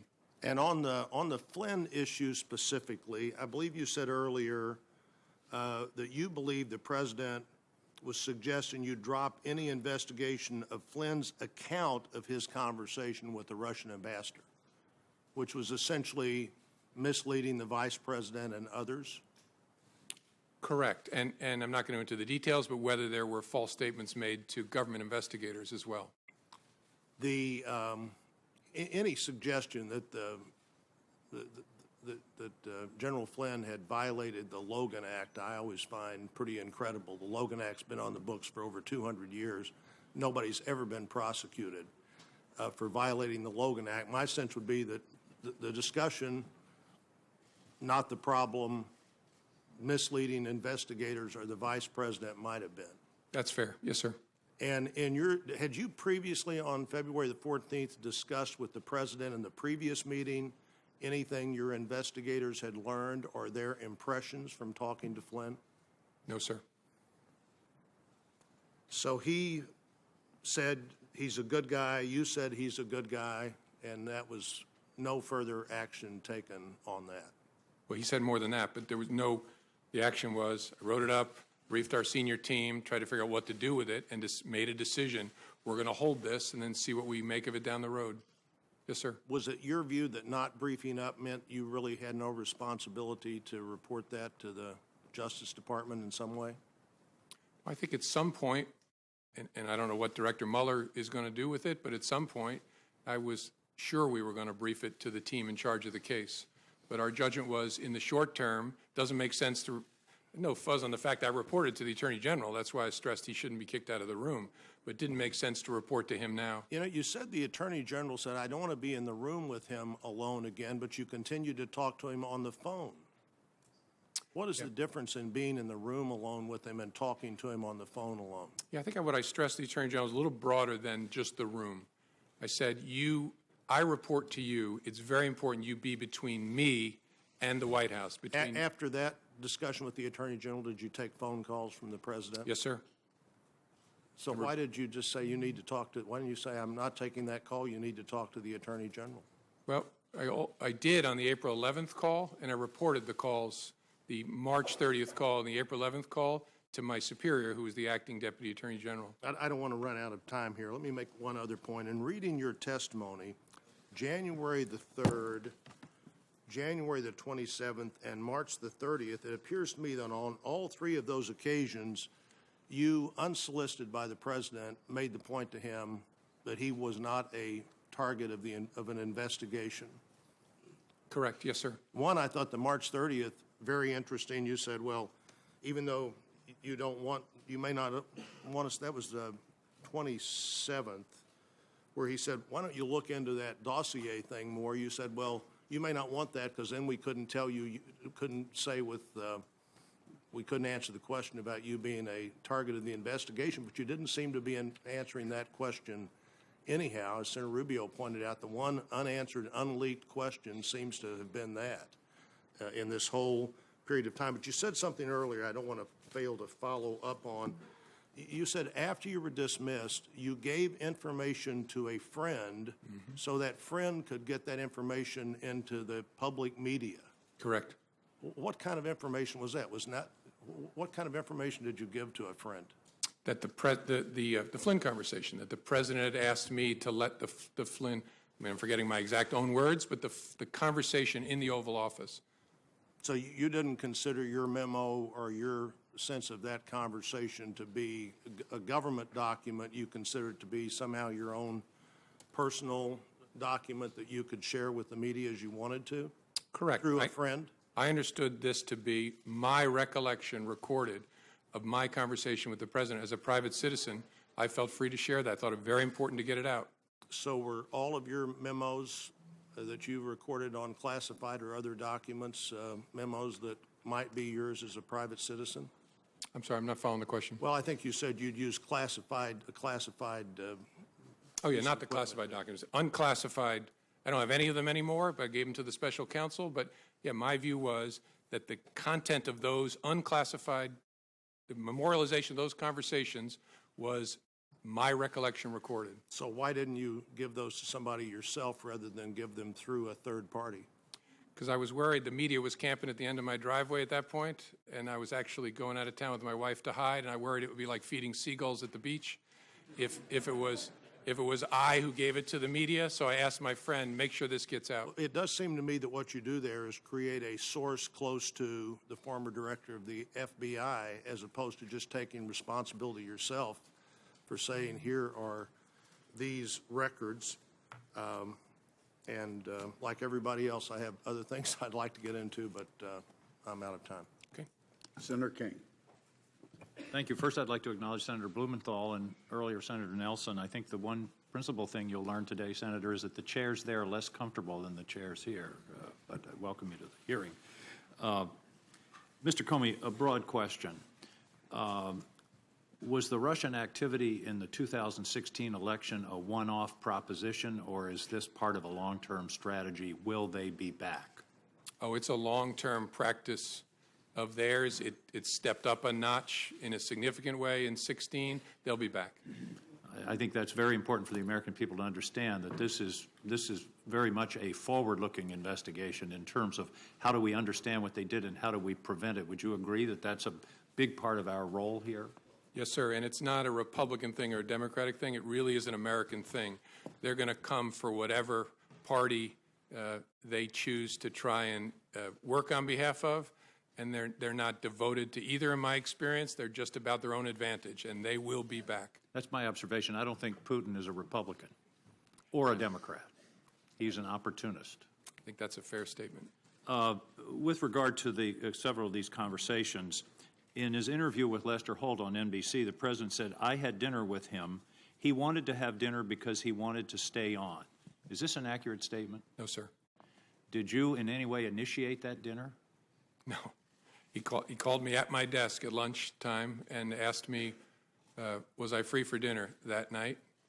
And called himself and said, can you come over for dinner tonight? And I said, yes, sir. He said, will 6 work? I think he said 6 first.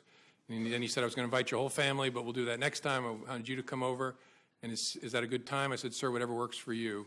And then he said, how about 6:30? And I said, whatever works for you, sir. And then I hung up and had to call my wife and break a date with her. I was supposed to take her out to dinner that night. That's one of the all-time great excuses for breaking a date. Yeah. In retrospect, I love spending time with my wife. I wish I'd been there that night. That's one question I'm not going to follow up, Mr. Comey. But in that same interview, the president said, in one case I called him and in one case he called me. Is that an accurate statement? No. Did you ever call the president? No. I might. The only reason I'm hesitating is I think there was at least one conversation where I was asked to call the White House switchboard to be connected to him, but I never initiated a communication with the president.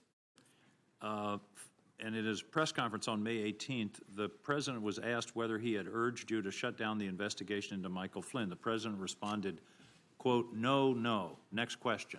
Is that an accurate statement? I don't believe it is. Thank you. With regard to the question of him being personally under investigation, does that mean that the dossier is not being reviewed or investigated or followed up on in any way?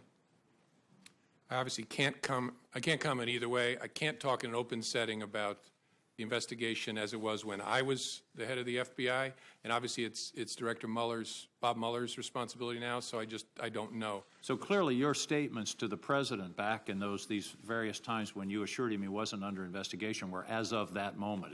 That correct, is it Correct. not? Correct. Now, on the Flynn investigation, is it not true that Mr. Flynn was and is a central figure in this entire investigation of the relationship between the Trump campaign and the Russians? I can't answer that in an open setting, sir. Certainly Mr. Flynn was part of the so-called Russian investigation. Can you answer that question? I have to give you the same answer. All right. We'll be having a closed session shortly, so we will follow up on that. In terms of his comments to you about, I think you were in response to Mr. Risch, Senator Risch, he said, I hope you will hold back on that.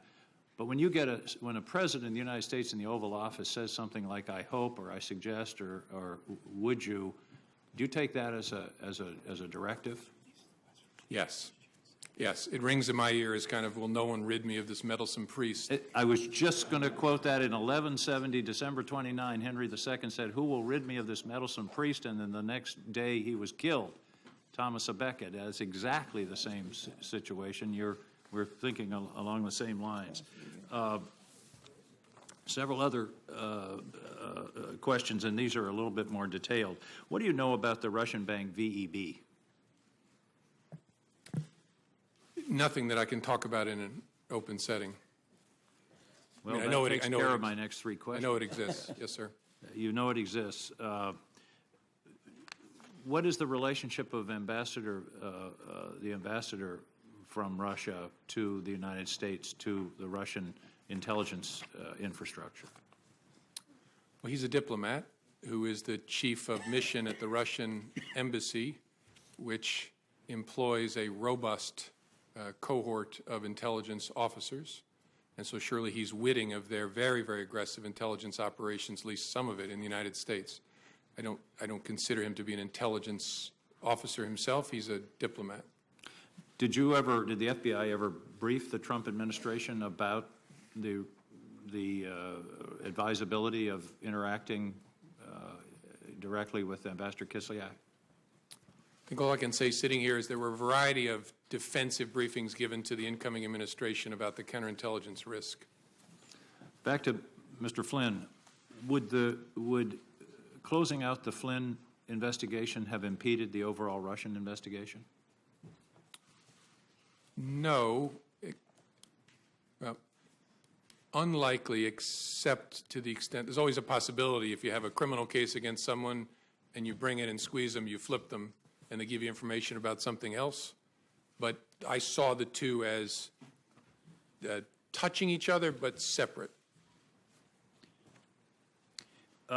With regard to your memos, isn't it true that in a court case when you're weighing evidence, contemporaneous memos and contemporaneous statements to third parties are considered probative in terms of the validity of testimony? Yes. Thank you. Thank you, Mr. Chairman. Senator Cotton. Or excuse me, Senator Langford. Well, Director Comey, good to see you again. You too. We've had multiple opportunities to be able to visit, as everyone on this dais has, and I appreciate you and your service and what you have done for the nation for a long time, what you've continued to do. I've told you before, in the heat of last year, when we had the opportunity to visit personally, that I pray for you and for your family because you do carry a tremendous amount of stress, and that is still true today. Thank you. Let me walk through a couple things with you.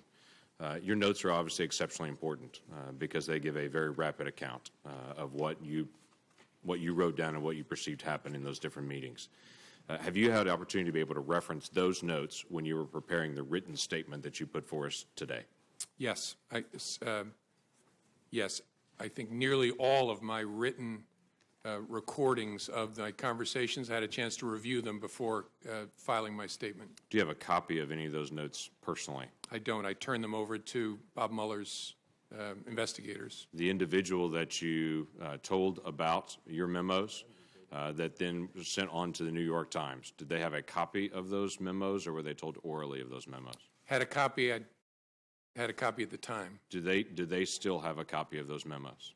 It's a good question. I think so. I guess I can't say for sure sitting here, but I guess I don't know, but I think so. So the question is, could you ask them to hand that copy right back to you so you could hand them over to this committee? Potentially. I would like to move that from potential to see if we can ask that question so we can have a copy of those. Obviously, those notes are exceptionally important to us to be able to go through the process so we can continue to get to the facts as we see it. As you know, the written documents are exceptionally important. Yeah. Are there other documents that we need to be aware of that you used in your preparation for your written statement that we should also have that would assist us in helping with this? Not that I'm aware of, no. Past the February the 14th meeting, which is a very important meeting, obviously, as we discuss the conversations here about Michael Flynn. When the President asked you about he hopes that you would let this go, and the conversation back and forth about being a good guy, after that time, did the President ever bring up anything about Michael Flynn again to you? You had multiple other conversations you have documented with the President. No, I don't remember him ever bringing it up again. Did any member of the White House staff ever come to you and talk to you about letting go of the Michael Flynn case or dropping it or anything referring to that? No. Nope. Did the Director of National Intelligence come to you and talk to you about that? No. Did anyone from the Attorney General's office, the Department of Justice, ask you about that? No. Did the head of NSA talk to you about that? No. The key aspect here is if this seems to be something the President's trying to get you to drop it, this seems like a pretty light touch to drop it, to bring it up at that moment, the day after he had just fired Flynn, to come back in and say, I hope we can let this go, but then it never reappears again. Did it slow down your investigation or any investigation that may or may not be occurring with Michael Flynn? No, although I don't know there are any manifestations, outward manifestations of the investigation between February 14th and when I was fired. So I don't know that the President would have any way of knowing whether it was effective or not. Okay. That's fair enough. If the president wanted to stop an investigation, how would he do that? Knowing it's an ongoing criminal investigation or counterintelligence investigation, would that be a matter of trying to go to you perceive, and to say you make it stop because he doesn't have the authority to stop? Or how would the president make an ongoing investigation stop? Again, I'm not a legal scholar, so smarter people answer this better, but I think as a legal matter, the president is the head of the executive branch and could direct, in theory, we have important norms against this, but direct that anybody be investigated or anybody not be investigated. I think he has the legal authority, because all of us ultimately report in the executive branch up to the president. Okay. Would that be to you? Would that be to the Attorney General? Would that be to who that would do that? Suppose he could do it to, if he wanted to issue a direct order, it could do it in any way. Could do it through the Attorney General or issue it directly to me. Well, is there any question that the president is not real fond of this investigation? I can think of multiple 140-word character expressions that he's done publicly to express he's not fond of the investigations. I've heard you share before in this conversation that you're trying to keep the agents that are working on it away from any comment the president might have made.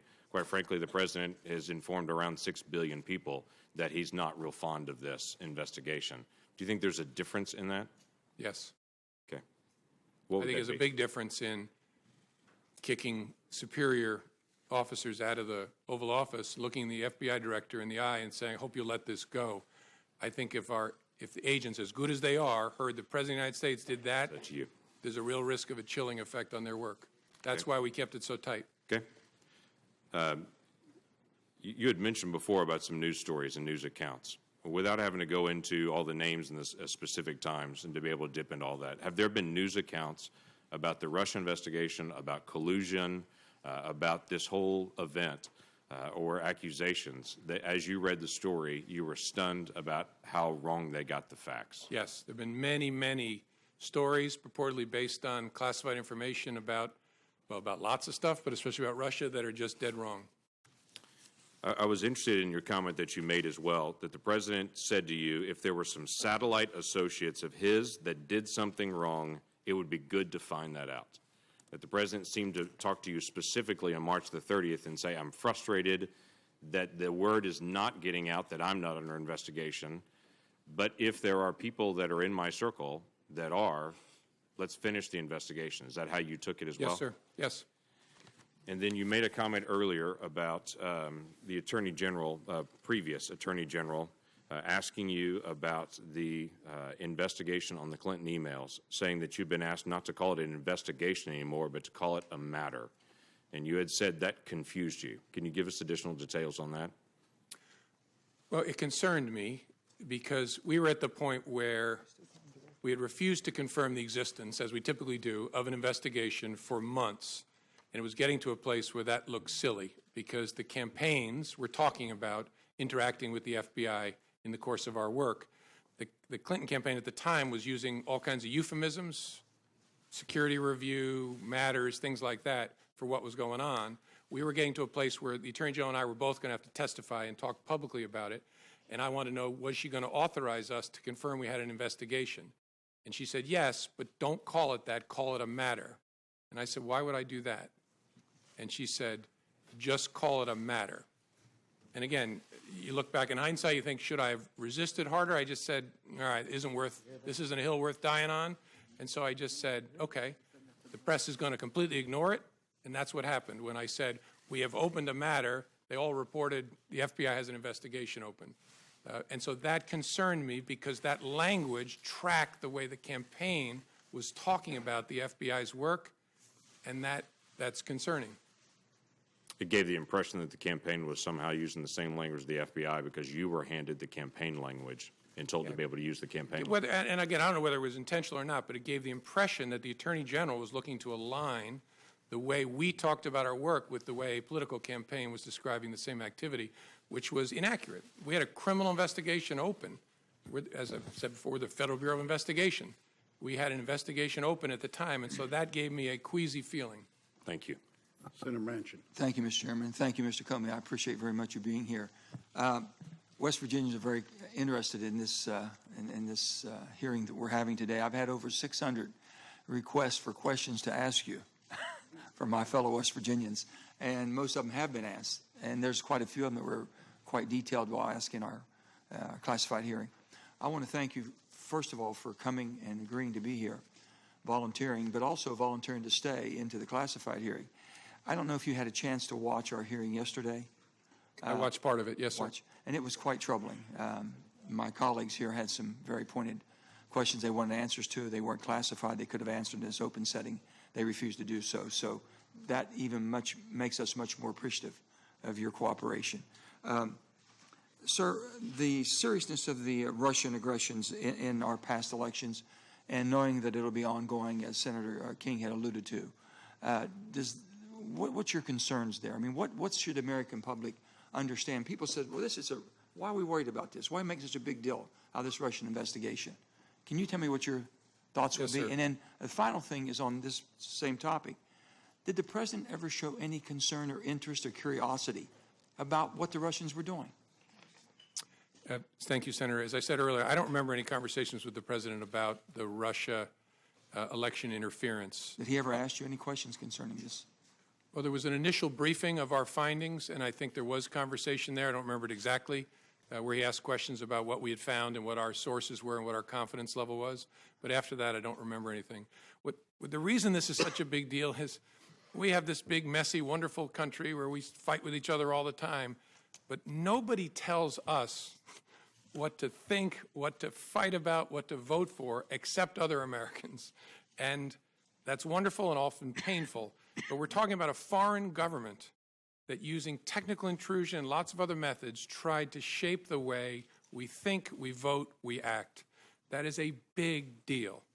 And people need to recognize it. It's not about Republicans or Democrats. They're coming after America, which I hope we all love equally. They want to undermine our credibility in the face of the world. They think that this great experiment of ours is a threat to them, and so they're going to try to run it down and dirty it up as much as possible. That's what this is about, and they will be back because we remain, as difficult as we can be with each other, we remain that shining city on the hill, and they don't like it. So this is extremely important. It's extremely dangerous, what we're dealing with, and it's needed, is what you're saying. Yes, sir. Do you believe there were any tapes or recordings of your conversations with the president? It never occurred to me till the president's tweet. I'm not being facetious. I hope there are, and I'll consent to the release of. So both of you are in the same findings here. You both hope there's tapes and recordings. Well, all I can do is hope. The president surely knows whether he taped me, and if he did, my feelings aren't hurt. Release all the tapes. I'm good with it. Gotcha. Sir, do you believe that Robert Mueller, our new special investigator on Russia, will be thorough and complete without political intervention? And would you be confident on these findings and recommendations? Yes. Bob Mueller is one of the finest people and public servants this country has ever produced. He will do it well. He is a dogged, tough person, and you can have high confidence that when it's done, he's turned over all the rocks. You've been asked a wide variety of questions today, and we're going to be hearing more, I'm sure, in our classified hearing. Something I often ask folks when they come here, what details of this saga should we be focusing on, and what would you recommend us do differently? Or to adjust our perspective on this? I don't know. One of the reasons that I'm pleased to be here is I think this committee has shown the American people, although we have two parties and we disagree about important things, we can work together when it involves the core interests of the country. So I would hope you'll just keep doing what you're doing. It's good in and of itself, but it's also a model, especially for kids, that we are a functioning adult democracy. And you also mentioned you had, I think, six meetings, 3 times in person, 6 on the phone, 9 times in conversation with the president. Did he ever, at that time, allude that you were not performing adequately? Ever indicate that at all? Oh, no. In fact, the contrary, quite often. Yeah, he called me one day. I was about to get on a helicopter. The head of the DEA was waiting in the helicopter for me, and he just called to check in and tell me I was doing an awesome job and wanted to see how I was doing. And I said, I'm doing fine, sir. And then I finished the call and got on the helicopter. Mr. Comey, do you believe you would have been fired if Hillary Clinton had become president? That's a great question. I don't know. Yeah, I don't know. You have any thoughts about it? No, I might have been. I don't know. Look, I've said before, That was an extraordinarily difficult and painful time. I think I did what I had to do. I knew it was going to be very bad for me personally, and the consequence of that might have been, if Hillary Clinton was elected, I might have been terminated. I don't know. I really don't.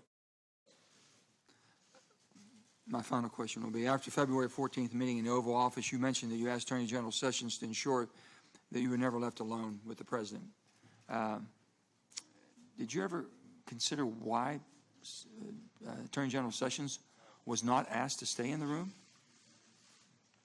Oh, sure. I did, and have. And in that moment, I knew. You ever talked to him about it? No. You never had a discussion with Jeff Sessions on this? No, not at all. On any of your meetings? No. Did he inquire? Did he show any inquiry whatsoever? What was that meeting about? No. Oh, you're right.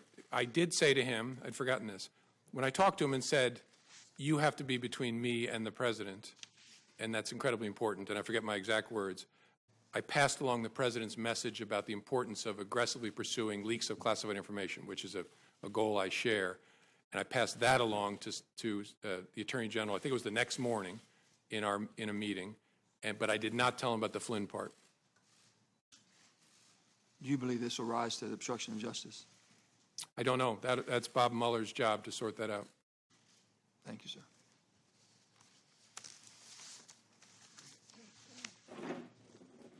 Mr. Chairman. Senator Cotton. Mr. Comey, you encouraged the President to release the tapes. Will you encourage the Department of Justice or your friend at Columbia or Mr. Mueller to release your memos? Sure.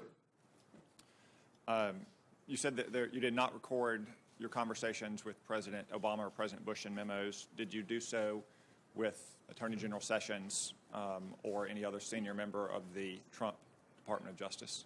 No. Did you? I'm sorry. Did you record conversations and memos with Attorney General Lynch or any other senior member of the Obama Department of Justice? No, not that I recall. In your statement for the record, you cite 9 private conversations with the President, 3 meetings, and 2 phone calls. There are 4 phone calls that are not discussed in your statement for the record. What happened in those phone calls? The President called me, I believe, shortly before he was inaugurated as a follow-up to our conversation, private conversation on January the 6th. He just wanted to reiterate his rejection of the allegation and talk about he'd thought about it more and why he thought it wasn't true, the verified, unverified and salacious parts. And during that call, he asked me, again, hope you're going to stay, you're doing a great job. And I told him that I intended to. There was another phone call that I mentioned, I think was, could have the date wrong, March the 1st, where he called just to check in with me as I was about to get on the helicopter. There was a secure call we had about an operational matter that was not related to any of this, about something the FBI was working on. He wanted to make sure that I understood how important he thought it was. A totally appropriate call. And then the 4th call, I'm probably forgetting. I may have meant the call when he called to invite me to dinner. I'll think about it as I'm answering other questions, but I think I got that right. Let's turn our attention to the underlying activity at issue here, Russia's hacking into those emails and releasing them, and the allegations of collusion. Do you believe Donald Trump colluded with Russia? It's a question I don't think I should answer in an open setting. As I said, that we didn't. When I left, we did not have an investigation focused on President Trump. But that's a question that'll be answered by the investigation, I think. Let me turn to a couple statements by one of my colleagues, Senator Feinstein. She was the ranking member on this committee until January, which means she had access to information that only she and Chairman Burr did. She's now the senior Democrat on the Judiciary Committee, meaning she has access to the FBI that most of us don't. On May 3rd, on CNN's Wolf Blitzer show, she was asked, do you have evidence that there was in fact collusion between Trump associates and Russia during the campaign? She answered, not at this time. On May 18th, at the same show, Mr. Blitzer said, the last time we spoke, Senator, I asked if you had actually seen any evidence of collusion between the Trump campaign and the Russians, and you said to me, and I'm quoting you now, you said, not at this time. Has anything changed since we last spoke? Senator Feinstein said, well, no, it hasn't. Do you have any reason to doubt those statements? I don't doubt that Senator Feinstein was saying what she understood. I just don't want to go down that path, first of all, because I'm not in the government anymore, and answering in the negative, I just worry leads me deeper and deeper into talking about the investigation in an open setting. I'm always trying to be fair. I don't want to be unfair to President Trump. I'm not trying to suggest by my answer something nefarious, but I don't want to get into the business of saying not as to this person, not as to that person. On February 14th, the New York Times published a story, the headline of which was, Trump campaign aides had repeated contacts with Russian intelligence. You were asked earlier if that was an inaccurate story, and you said in the main. Would it be fair to characterize that story as almost entirely wrong? Yes. Did you have, at the time that story was published, any indication of any contact between Trump people and Russians, intelligence officers, other government officials, or close associates of the Russian government? That's one I can't answer sitting here. We can discuss that in a classified setting then. I want to turn attention now to Mr. Flynn and the allegations of his underlying conduct. To be specific, his alleged interactions with the Russian ambassador on the telephone, and then what he said to senior Trump administration officials and Department of Justice officials. I understand there are other issues with Mr. Flynn related to his receipt of foreign monies or disclosure of potential advocacy activity on behalf of foreign governments. Those are serious and credible allegations that I'm sure will be pursued, but I want to speak specifically about his interactions with the Russian ambassador. There was a story on January 23rd in the Washington Post that says, entitled, FBI reviewed Flynn's calls with Russian ambassador but found nothing illicit. Is this story accurate? I don't want to comment on that, Senator, because I'm pretty sure the Bureau has not confirmed any interception of communications. And so I don't want to talk about that in an open setting. Would it be improper for an incoming national security advisor to have a conversation with a foreign ambassador? In my experience, no. But you can't confirm or deny that the conversation happened, and we would need to know the contents of that conversation to know if it was in fact improper. Yeah, I don't think I can talk about that in an open setting. And again, I've been out of government now a month, so I also don't want to talk about things when it's now somebody else's responsibility. But maybe in the classified setting, we can talk more about that. You stated earlier that there was an open investigation of Mr. Flynn in the FBI. Did you or any FBI agent ever sense that Mr. Flynn attempted to deceive you or made false statements to an FBI agent? I don't want to go too far. That was the subject of the criminal inquiry. Did you ever come close to closing the investigation on Mr. Flynn? I don't think I can talk about that in an open setting either. We can discuss these more in the closed setting then. Mr. Comey, in 2004, you were a part of a well-publicized event about an intelligence program that had been recertified several times, and you were acting Attorney General when Attorney General John Ashcroft was incapacitated due to illness. There was a dramatic showdown at the hospital here. The next day, you said that you wrote a letter of resignation and signed it before you went to meet with President Bush to explain why you refused to certify it. Is that accurate? Yes, I think so. At any time in the 3.5 months you were the FBI director during the Trump administration, did you ever write and sign a letter of recommendation and leave it on your desk? Letter of resignation? No, sir. Letter of resignation? No, sir. So despite all of the things that you've testified to here today, you didn't feel this rose to the level of an honest but serious difference of legal opinion between accomplished and skilled lawyers in that 2004 episode? I wouldn't characterize the circumstances in 2004 that way, but to answer, no, I didn't encounter any circumstance that led me to intend to resign, consider to resign. No, sir. Thank you. Senator Harris. Director Comey, I want to thank you. You are now a private citizen, and you are enduring a Senate Intelligence Committee hearing, and each of us gets 7 minutes instead of 5 as yesterday to ask you questions. So thank you. Now, for I'm between opportunities well, now, so. Well, you are. I'm sure you'll have future opportunities. You know, you and I are both former prosecutors. I'm not going to require you to answer. I just want to make a statement that in my experience of prosecuting cases, when a robber held a gun to somebody's head and said, "I hope you will give me your wallet," the word hope was not the most operative word at that moment, but you don't have to respond to that point. I have a series of questions to ask you, and they're going to start with, are you aware of any meetings between the Trump administration officials and Russian officials during the campaign that have not been acknowledged by those officials in the White House? That's not even if I remember clearly, that's not a question I can answer in an open setting. Are you aware of any efforts by Trump campaign officials or associates of the campaign to hide their communications with Russian officials through encrypted communications or other means? I have to give you the same answer, Senator. Sure. In the course of the FBI's investigation, did you ever come across anything that suggested that communications records, documents, or other evidence had been destroyed? I think I got to give you the same answer because it would touch on investigative matters. And are you aware of any efforts or potential efforts to conceal communications between campaign officials and Russian officials? I think I have to give you the same answer, Senator. Thank you. As a former Attorney General, I have a series of questions about your connection with the Attorney General during the course of your tenure as Director. What is your understanding of the parameters of General Sessions' recusal from the Russia investigation? I think it's described in a written release or statement from DOJ, which I don't remember sitting here, but the gist was he would be recused from all matters relating to Russia and the campaign or activities of Russia and the 2016 election, I think, something like that. So is your knowledge of the extent of his recusal based on the public statements he's made? Correct. Okay. So was there any kind of memorandum issued from the Attorney General or the Department of Justice to the FBI outlining the parameters of his recusal?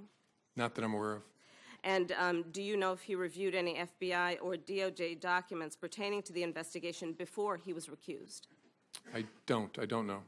And after he was recused? I'm assuming it's the same answer. Same answer. And aside from any notice or memorandum that was not sent or was, what mechanism or processes were in place to ensure that the Attorney General would not have any connection with the investigation, to your knowledge? I don't know for sure. I know that he had consulted with career ethics officials that know how to run a recusal at DOJ, but I don't know what mechanism they set up. And the Attorney General recused himself from the investigation, but do you believe it was appropriate for him to be involved in the firing of the chief investigator of that case, of that Russia interference? That's something I can't answer sitting here. It's a reasonable question, but that would depend on a lot of things I don't know, like what did he know, what was he told, did he realize that the president was doing it because of the Russia investigation, things like that. I just don't know the answer.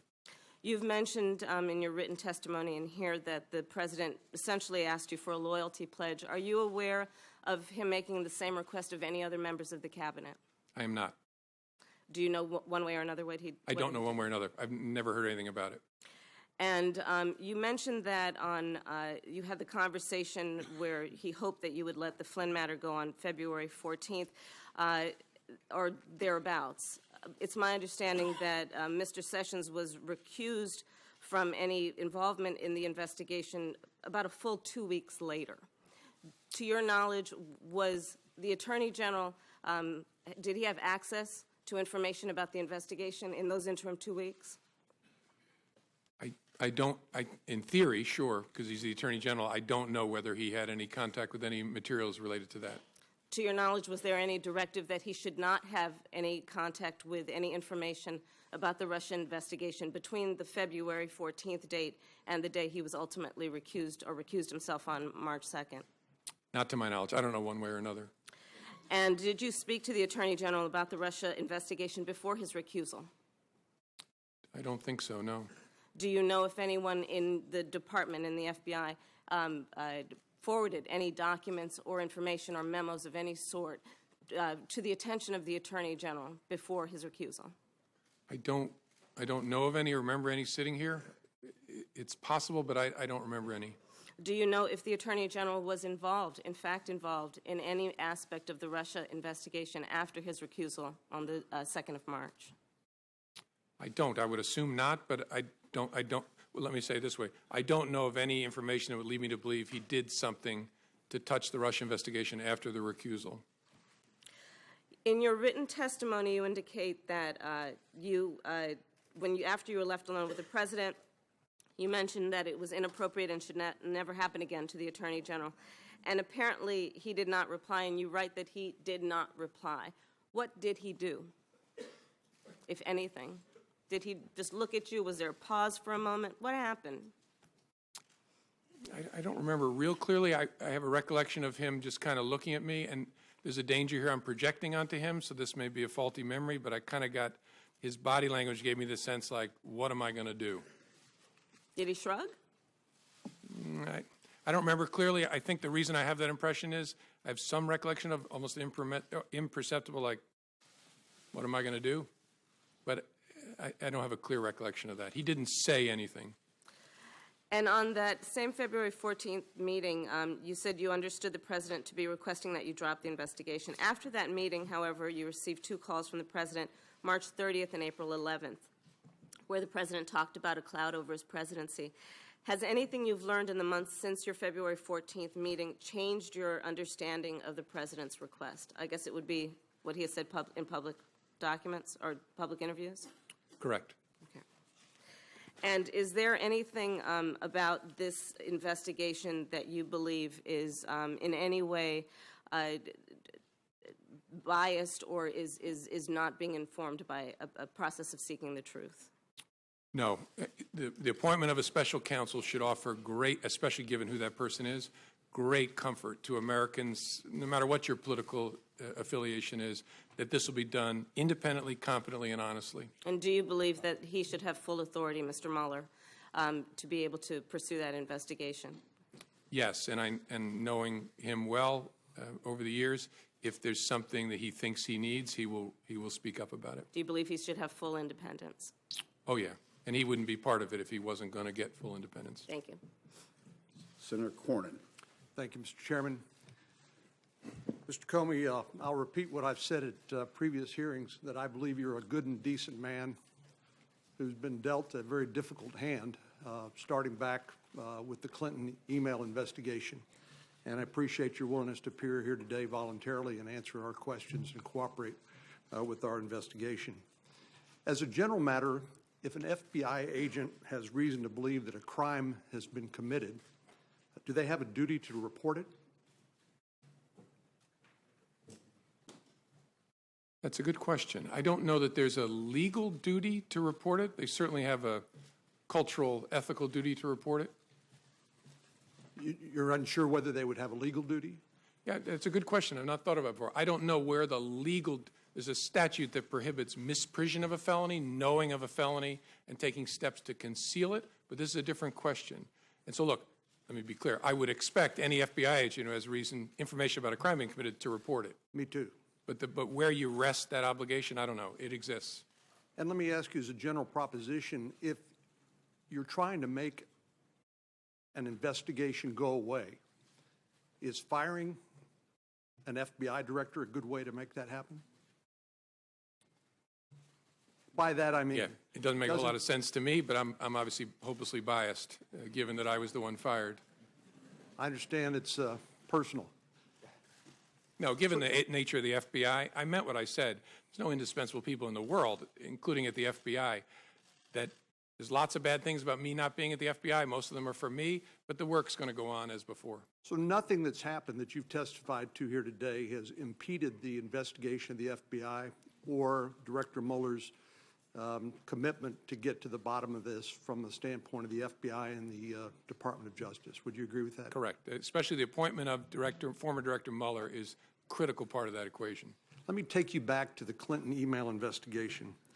I think you've been cast as a hero or a villain, depending on the whose political ox is being gored at many different times during the course of the Clinton email investigation, even now perhaps. But you clearly were troubled by the conduct of the sitting Attorney General, Loretta Lynch, when it came to the Clinton email investigation. You mentioned the characterization that you'd been asked to accept that this was a matter and not a criminal investigation, which you said it was. There was the matter of President Clinton's meeting on the tarmac with the sitting Attorney General at a time when his wife was subject to a criminal investigation, and you suggested that perhaps there are other matters that you may be able to share with us later on in a classified setting. But it seems to me that you clearly believe that Loretta Lynch, the Attorney General, had an appearance of a conflict of interest on the Clinton email investigation. Is that correct? I think that's fair. I didn't believe she could credibly decline that investigation, at least not without grievous damage to the Department of Justice and to the FBI.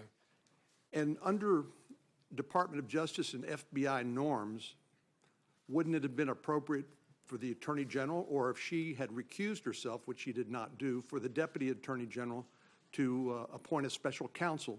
That's essentially what's happened now with Director Mueller. Would that have been an appropriate step in the Clinton email investigation, in your opinion? Certainly a possible step, yes, sir. And were you aware that Ms. Lynch had been requested numerous times to appoint a special counsel and had refused? Yes, from, I think Congress had, members of Congress had repeatedly asked, yes, sir. Yours truly did on multiple occasions. And that heightened your concerns about the appearance of a conflict of interest with the Department of Justice, which caused you to make what you have described as an incredibly painful decision to basically take the matter up yourself, and led to that July press conference. Yes, sir.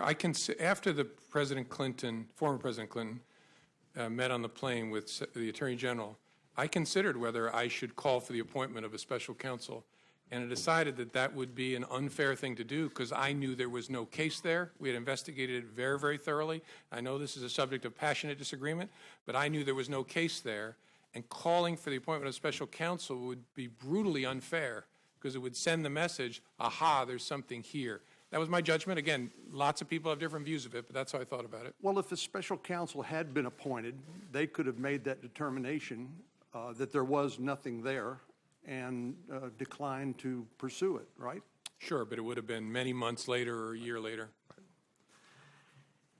Let me just ask you to, given the experience of the Clinton email investigation and what happened there, do you think it's unreasonable for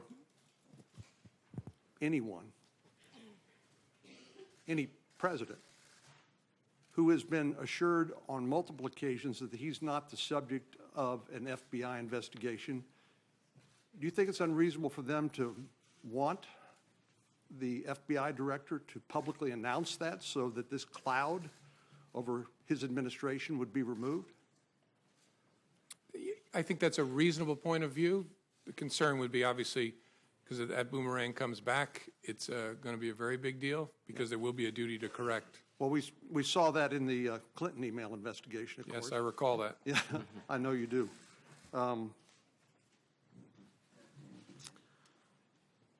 So let me ask you finally in the minute that we have left, there was this conversation back and forth about loyalty, and I think we all appreciate the fact that an FBI director is a unique public official in the sense that he's a political appointee in one sense, but he has a duty of independence to pursue the law pursuant to the constitutional laws of the United States. And so when the president asked you about loyalty, you got in this back and forth about, well, I'll pledge you my honesty. And then it looks like, from what I've read, you agreed upon honest loyalty or something like that. Is that the characterization? Yes. Thank you very much. Thank you, sir. Senator Reid. Thank you, Mr. Chairman. Thank you, Director Comey. There have been press reports that the President, in addition to asking you to drop the Flynn investigation, has asked other senior intelligence officials to take steps which would tend to undermine the investigation into Russia.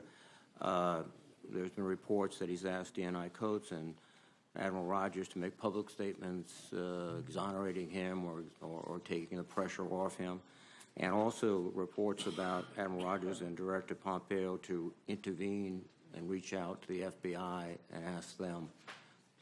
Are you aware of any of these, or do you have any information with respect to any of these allegations? I don't. I'm aware of the public reporting, but I had no contact, no conversation with any of those leaders about that subject. Thank you. You have testified that you interpret the discussion with the President about Flynn as a direction to stop the investigation. Is that correct? Yes. You've testified that the President asked you to lift the cloud by essentially making public statements exonerating him and perhaps others. You refused, correct? I didn't do it. I didn't refuse the President. I told him we would see what we could do, and then the second time he called, I told him in substance, that's something your lawyer will have to take up with the Justice Department. And part of the underlying logic was that, we've discussed many times throughout this morning, is the duty to correct. That is a theoretical issue, but also a very practical issue. Was there your feeling that the direction of the investigation could, in fact, include the President? Well, in theory, I mean, as I explained, the concern of one of my senior leader colleagues was if you're looking at potential coordination between the campaign and Russia, the person at the head of the campaign is the candidate. So logically, this person argued, the candidate's knowledge, understanding will logically become a part of your inquiry if it proceeds. And so I understood that argument. My view was that what I said to the President was accurate and fair to him. I resisted the idea of publicly saying it, although if the Justice Department had wanted to, that I would have done it, because of the duty to correct and the slippery slope problem. And again, also, you've testified that the President asked you repeatedly to be loyal to him, and you responded you would be honestly loyal, which is, I think, your way of saying, I'll be honest and I'll be the head of the FBI and independent. Is that fair? Correct. I tried honest first, and also, I mean, you see it in my testimony, I also tried to explain to him why it's in his interest and every president's interest for the FBI to be apart in a way, because its credibility is important to a president and to the country. And so I tried to hold the line. It got very awkward, and I then said, you'll always have honesty from me. He said honest loyalty, and then I acceded to that as a way to end this awkwardness. At the culmination of all these events, you're summarily fired without any explanation or anything else. Well, there was an explanation. I just don't buy it. Well, yes. So you're fired. So do you believe that you were fired because you refused to take the President's direction? Is that the ultimate reason? I don't know for sure. I know I was fired. Again, I take the President's words. I know I was fired because of something about the way I was conducting the Russia investigation was in some way putting pressure on him, in some way irritating him, and he decided to fire me because of that. Now, I can't go farther than that. The Russian investigation, as you have pointed out, and as all my colleagues have reflected, is one of the most serious hostile acts against this country in our history, undermining the very core of our democracy and our elections. It is not a discrete event. It will likely occur. It's probably being prepared now for 18 and 20 and beyond. And yet, the President of the United States fires you because, in your own words, some relation to this investigation. And then he shows up in the Oval Office with the Russian foreign minister, first after classifying you as crazy and a real nut job, which I think you've effectively disproved this morning. He said, I face great pressure because of Russia. That's taken off. Your conclusion would be that the President, I would think, is downplaying the seriousness of this threat. In fact, took specific steps to stop a thorough investigation of the Russian influence, and also, from what you've said or what was been said this morning, doesn't seem to be particularly interested in these hostile threats by the Russians. Is that fair? I don't know that I can agree to that level of detail. There's no doubt that it's a fair judgment, it's my judgment, that I was fired because of the Russia investigation. I was fired in some way to change, or the endeavor was to change the way the Russia investigation was being conducted. That is a very big deal, and not just because it involves me. The nature of the FBI and the nature of its work requires that it not be the subject of political consideration. And then on top of that, you have the Russia investigation itself is vital because of the threat. And I know I should have said this earlier, but it's obvious. If any Americans were part of helping the Russians do that to us, that is a very big deal. And I'm confident that if that is the case, Director Mueller will find that evidence. Finally, the President tweeted that James Comey better hope that there are no tapes of our conversation before he starts leaking to the press. Was that a rather unsubtle attempt to intimidate you from testifying and intimidate anyone else who seriously crosses his path of not doing it? I'm not going to sit here and try to interpret the President's tweets. To me, its major impact was, as I said, occurred to me in the middle of the night. Holy cow, there might be tapes. And if there are tapes, it's not just my word against his on the direction to get rid of the Flynn investigation. Thank you very much. Senator McCain. In the case of Hillary Clinton, you made the statement that there wasn't sufficient evidence to bring a suit against her, although it had been very careless in their behavior. But you did reach a conclusion in that case that it was not necessary to further pursue her. Yet at the same time, in the case of Mr. Comey, you said that there was not enough information to make a conclusion. Tell me the difference between your conclusion as far as former Secretary Clinton is concerned and Mr. Trump. The Clinton investigation was a completed investigation that the FBI had been deeply involved in, and so I had an opportunity to understand all the facts and apply those facts against the law as I understood them. This investigation was underway, still going when I was fired, so it's nowhere near in the same place. At least it wasn't when I was. But it's still ongoing. Correct. So far as I know, it was when I left. That investigation was going on. This investigation is going on. You reached separate conclusions. No, that one was done. That investigation of any involvement of Secretary Clinton or any of her associates is completed. Yes, as of July the 5th, the FBI completed its investigative work, and that's what I was announcing, what we had done and what we had found.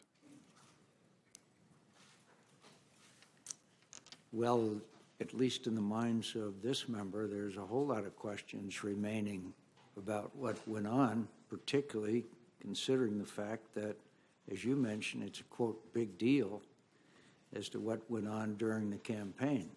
So I'm glad you concluded that part of the investigation, but I think that the American people have a whole lot of questions out there, particularly since you just emphasized the role that Russia played. And obviously, she was a candidate for president at the time, so she was clearly involved in this whole situation where fake news, as you just described it, big deal, took place. You're going to have to help me out here. In other words, we're complete the investigation of anything that former Secretary Clinton had to do with the campaign is over, and we don't have to worry about it anymore? With respect to Secretary, I'm a little confused, Senator. With respect to Secretary Clinton, we investigated criminal investigation in connection with her use of a personal email server. I understand. And that's the investigation I announced the conclusion of on July 5th. So, but at the same time, you made the announcement there would be no charges brought against then Secretary Clinton for any activities involved in the Russia involvement in our engagement in our election.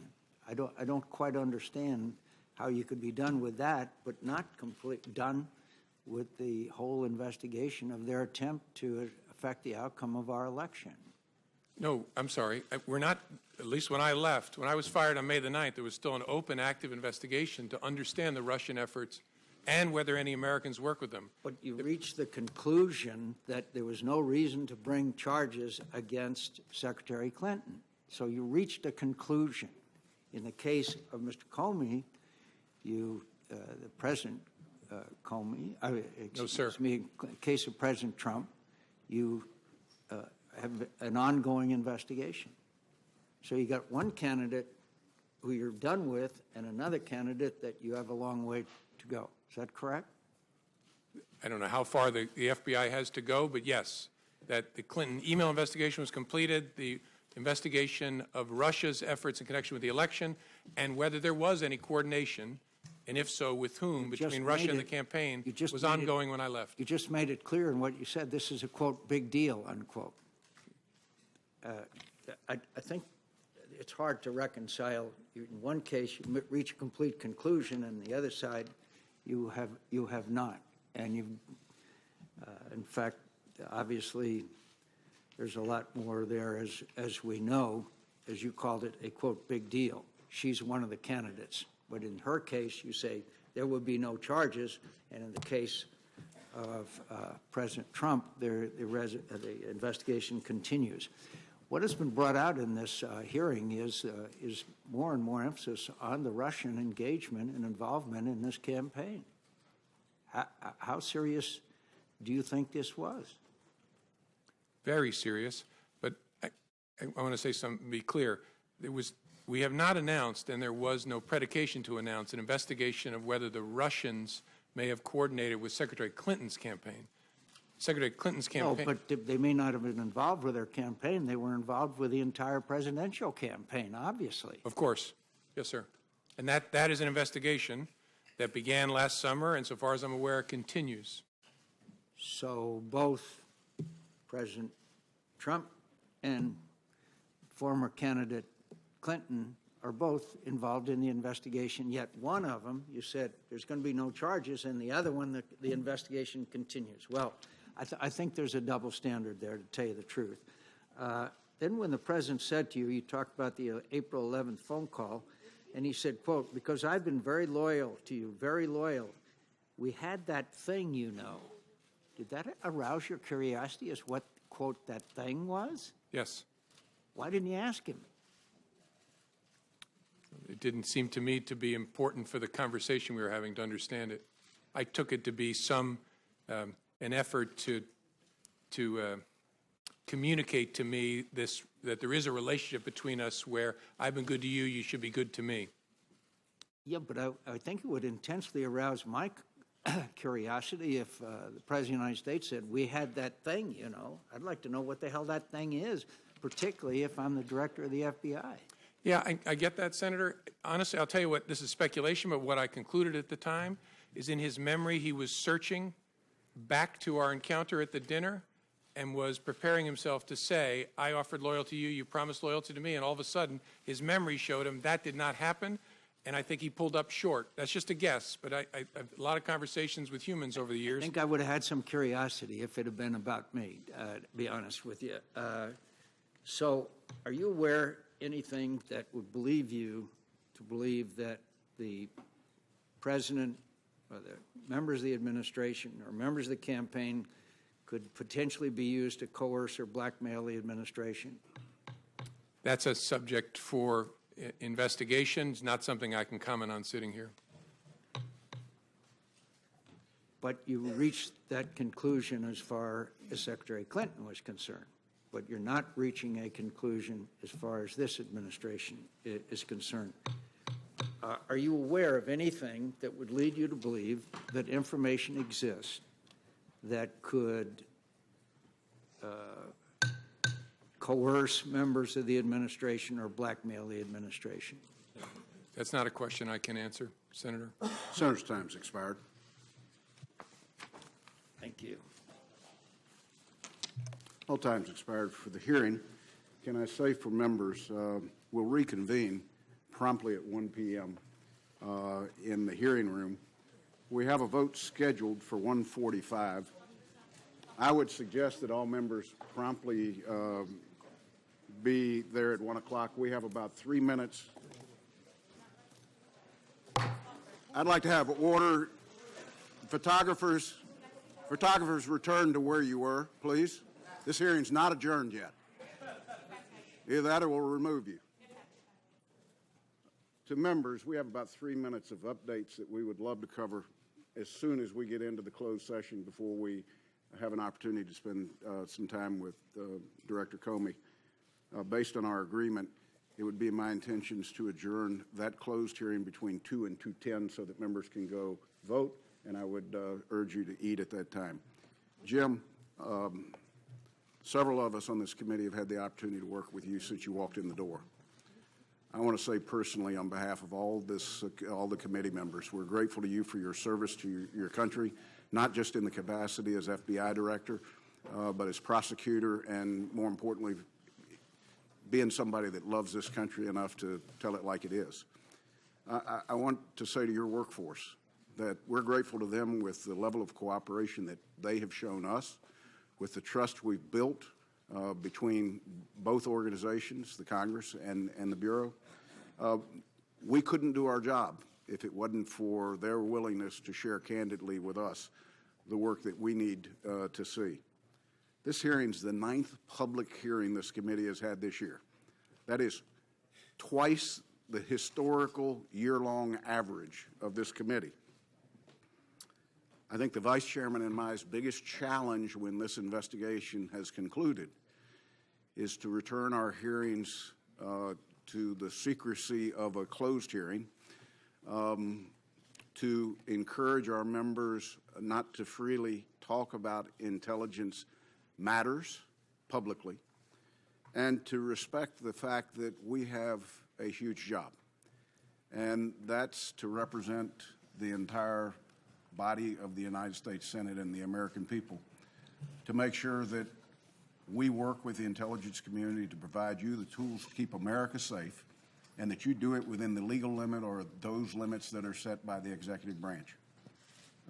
We could not do it if it wasn't for a trusted partnership that you have been able to lead and others before you. So as we depart from this is a pivotal hearing in our investigation. We're grateful to you for the professionalism you've shown and your willingness. I will turn to the Vice Chairman. I simply want to echo, again, the thanks for your appearance. And there clearly still remain a number of questions. And the one thing I want to commit to you, and more importantly, I think, Chairman, I want to commit to all those who are still potentially watching and following. There's still a lot of unanswered questions, and we're going to get to the bottom of this. We're going to get the facts out. The American people deserve to know. There's the questions around implications of Trump officials and the Russians, but there's also the macro issue of what the Russians did and continue to do. And I think it is very important that all Americans realize that threat is real. It is continuous. It is not just towards our nation. It is all towards all Western democracies, and we have to come to a solution set. Thank you, Mr. Chairman. Director Comey, thank you once again on behalf of the committee. This hearing is adjourned.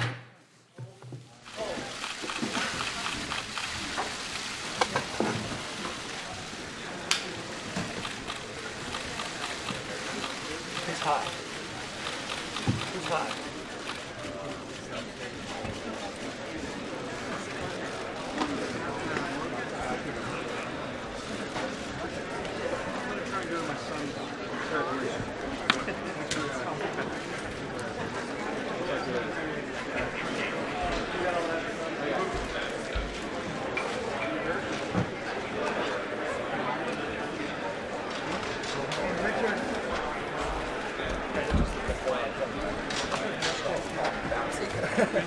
Yeah, no problem.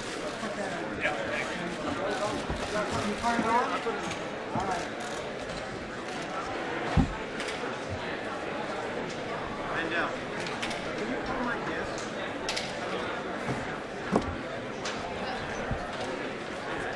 Oh, look at that.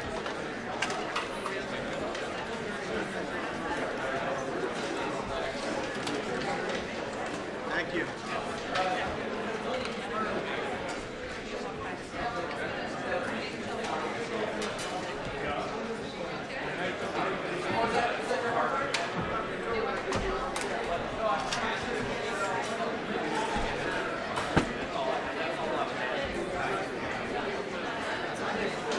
Why the sort of request like the one he made would be inappropriate.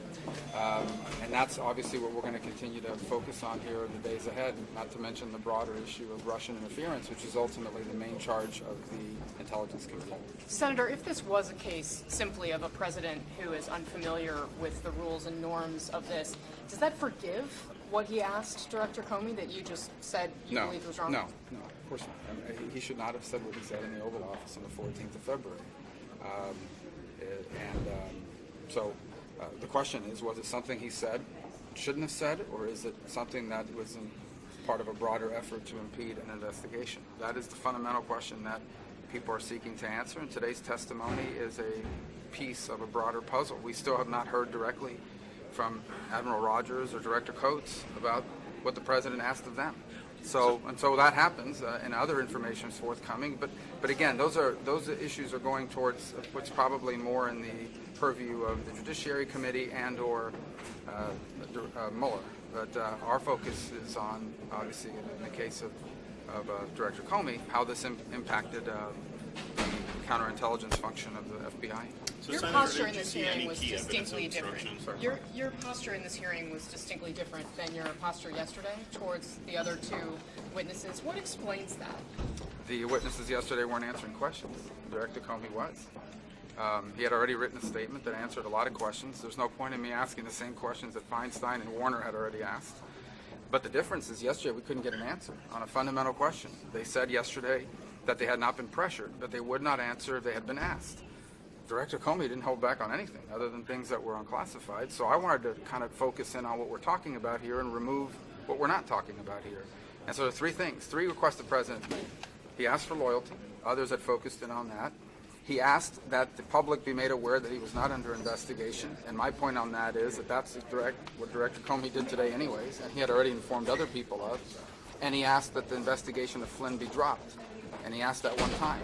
And so those are the three things we're talking about. I thought it's also fair to point out that the President at no time asked the Director to stop the broader investigation on Russian interference. And again, that came from Director Comey's own testimony. So we don't go into these things looking to be antagonistic, but if the answers are being answered, what draws the most antagonism here is when they don't answer your question.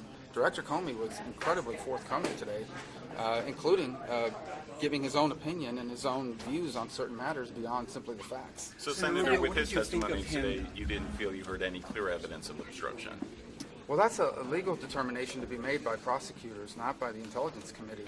Our focus here today is we want to hear from the chief officer in charge of counterintelligence on how the President conducted himself on perhaps the biggest counterintelligence issue before America today. And I don't think anybody would leave this hearing and say to you that what the President said in the Oval Office on the 14th of February was appropriate. Whether it rises to criminality, you know, I think there's significant doubts about whether it rises to that level. And my hope is that there are people in the White House that have advised the President about what's appropriate and what isn't when you're interacting with the FBI for the reasons that Director Comey outlined.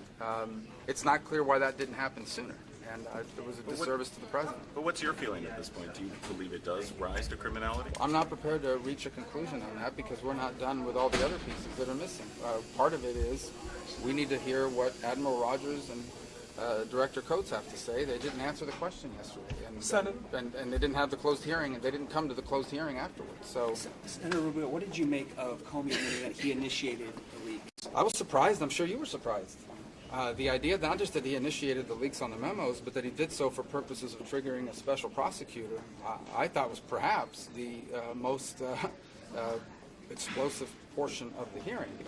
I was, quite frankly, impressed by his honesty. That's the first time we're before Congress and they leak something to an intermediary to get it through the press. But I don't know what to make of it, other than the fact that he wanted there to be a special prosecutor because he's upset that he was fired. But I'm not sure that's inappropriate or not, but it tells you that if he's leaked it to a friend to give it to the press, there's no reason why the committee should not have those memos. Senator McCain said that there was a double standard, perhaps, between the way Director Comey treated then candidate Hillary Clinton versus the way versus President Trump. Do you agree that there was a double standard in the way that he treated them? I didn't follow that line of questioning very well, to be honest with you. I think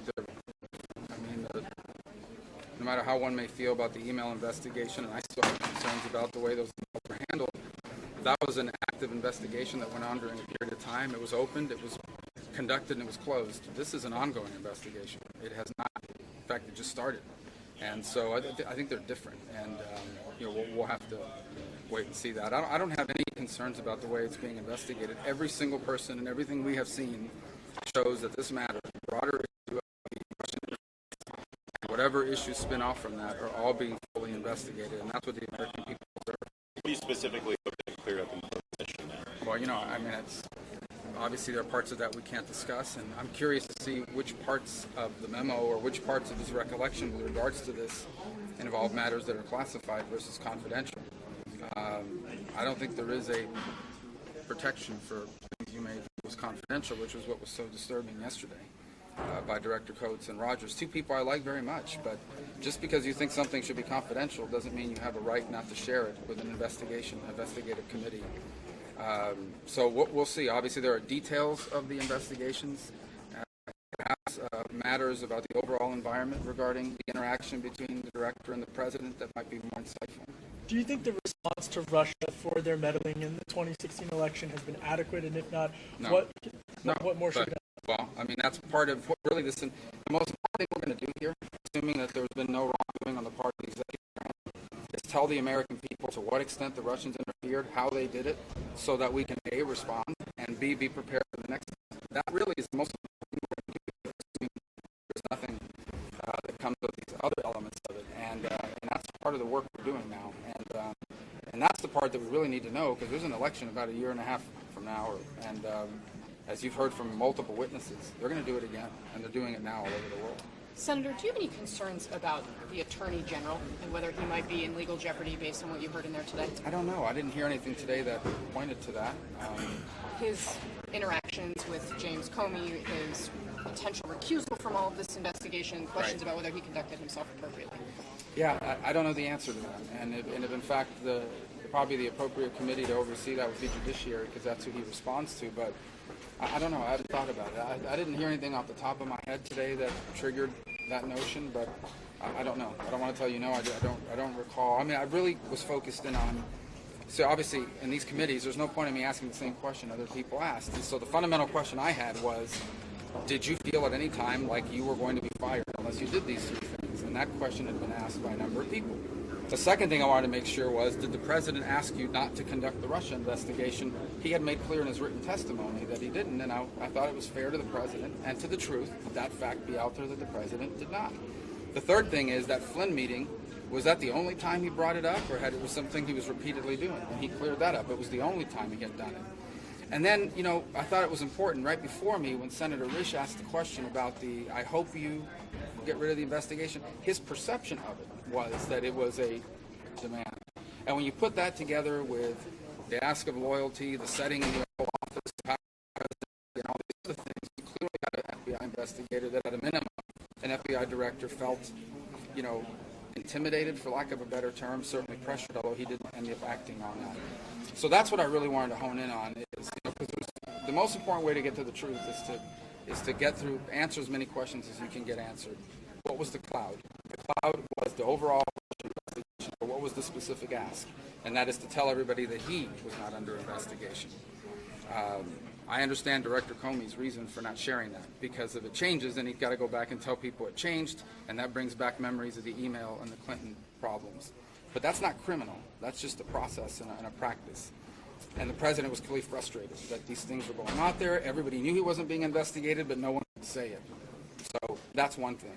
The Flynn meeting in the Oval Office, where he said to him, I hope you can make this go away, that's the part that really needed to be dug in on. And it only happened once. That doesn't mean that the one time is right. And I was just curious, why does no one come forward and tell the president, you can't do that, and here's why?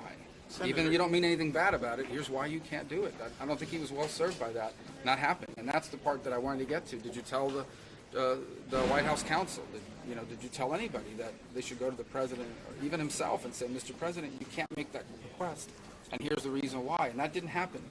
And I'm not saying he would have listened to it. Maybe he would have, maybe he wouldn't have. But that's the part that goes to the broader question of, is this a concerted, orchestrated effort to impede justice, or is this an unconventional non-politician who, because has not worked in government before, either doesn't understand or, quite frankly, is not interested in convention? and how that could potentially protect him from hearings like today. You yourself just had dinner with the president 2 days ago. Did he attempt to bring this up in any way or And ask if he you did, we would've anything about your duties on the Senate Intelligence Committee? No. And if he would have, we would have gotten up and walked out.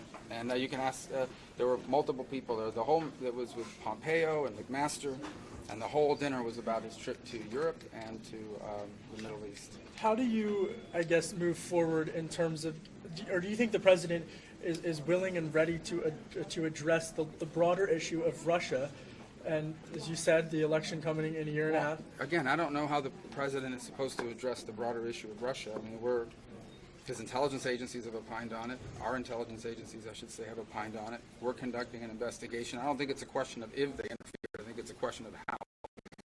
And to the extent that interference involved interaction with Americans, I think the president would be interested if some of those Americans were people that somehow were connected to his campaign. According to Director Comey, the president himself agreed that if there are satellites, as he called them, associated with his campaign who did something wrong, it would be good to know about it. But, you know, I don't think there's any question Russia interfered. I think what the public service to the American people would be, how did they do it? And did it involve witting or unwitting accomplices in the United States? And that's the part that we have to continue to work through. What's the next thing you want to know, Senator? I mean, that's the bottom line is we need to learn as much as we can about how they interfered, because that's how they're going to do it again. And in particular, I think it's important for Americans to understand that there is such a thing as an unwitting accomplice to espionage. You know what you're doing, you're interacting. And unwitting, people that don't realize how they're being used by someone that they may not even understand represents Russian intelligence. And I think laying that out there is going to prepare us for future efforts against our democracy. Thanks, Senator. All right, guys. Thanks very much, Senator. Yeah, sure.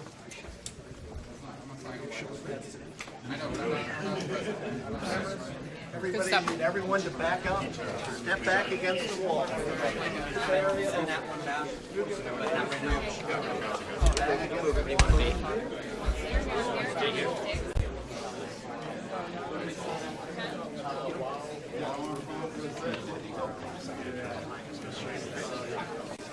We have to keep this eye alert.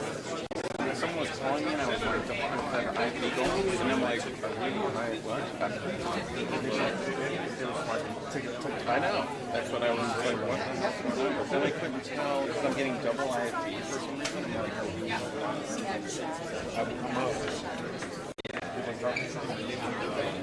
Oh, knowing him, it's totally delightful. I was like, That's what I was like for and then he knew I was there. And I had a perfect two-shot. No, he knew I was there. I think everyone, unfortunately, they probably all went and killed me. So classic. So totally. They canceled it. That's all you need to know. Are you in this building? Do you know the backside of the dark floor?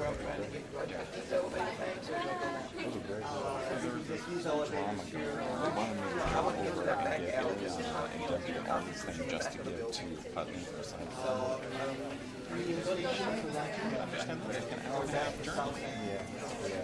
And we'll pull ourselves out of place.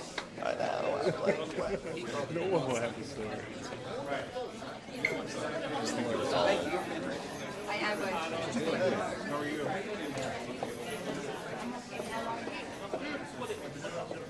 Everything else come out during the time that give a long day up, just come out. Which is rare. Good. Good to see you in your day off. That's what I'm like. Nikki, I'm right here, okay?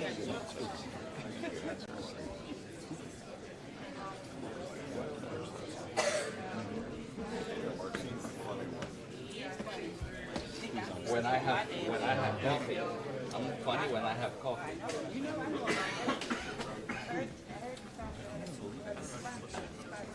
Shut down downtown. I don't even know about it. What? I saw that place. I said, Oh shit, yeah, I what the know. hell happened to I the know. I said, oh, I don't even want to see Mark. I I don't know. want to see It him.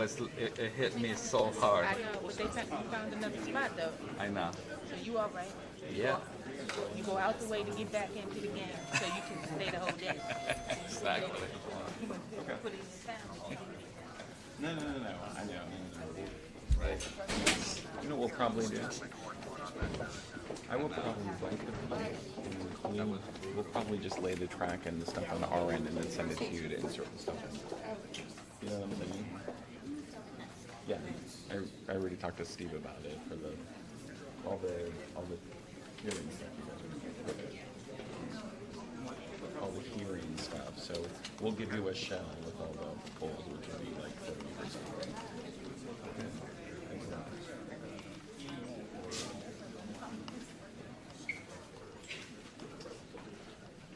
Get back in by now.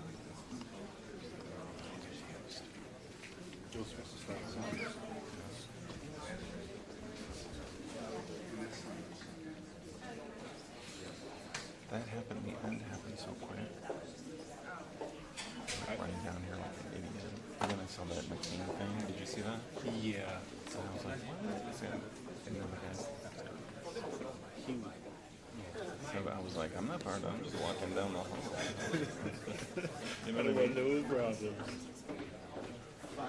No one was sure what he was going to stop, so that's why he was all the way down there. And I wasn't even chasing him away. Hello.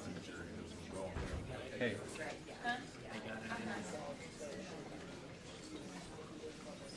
I'm sorry, Chris. What do you do? Okay,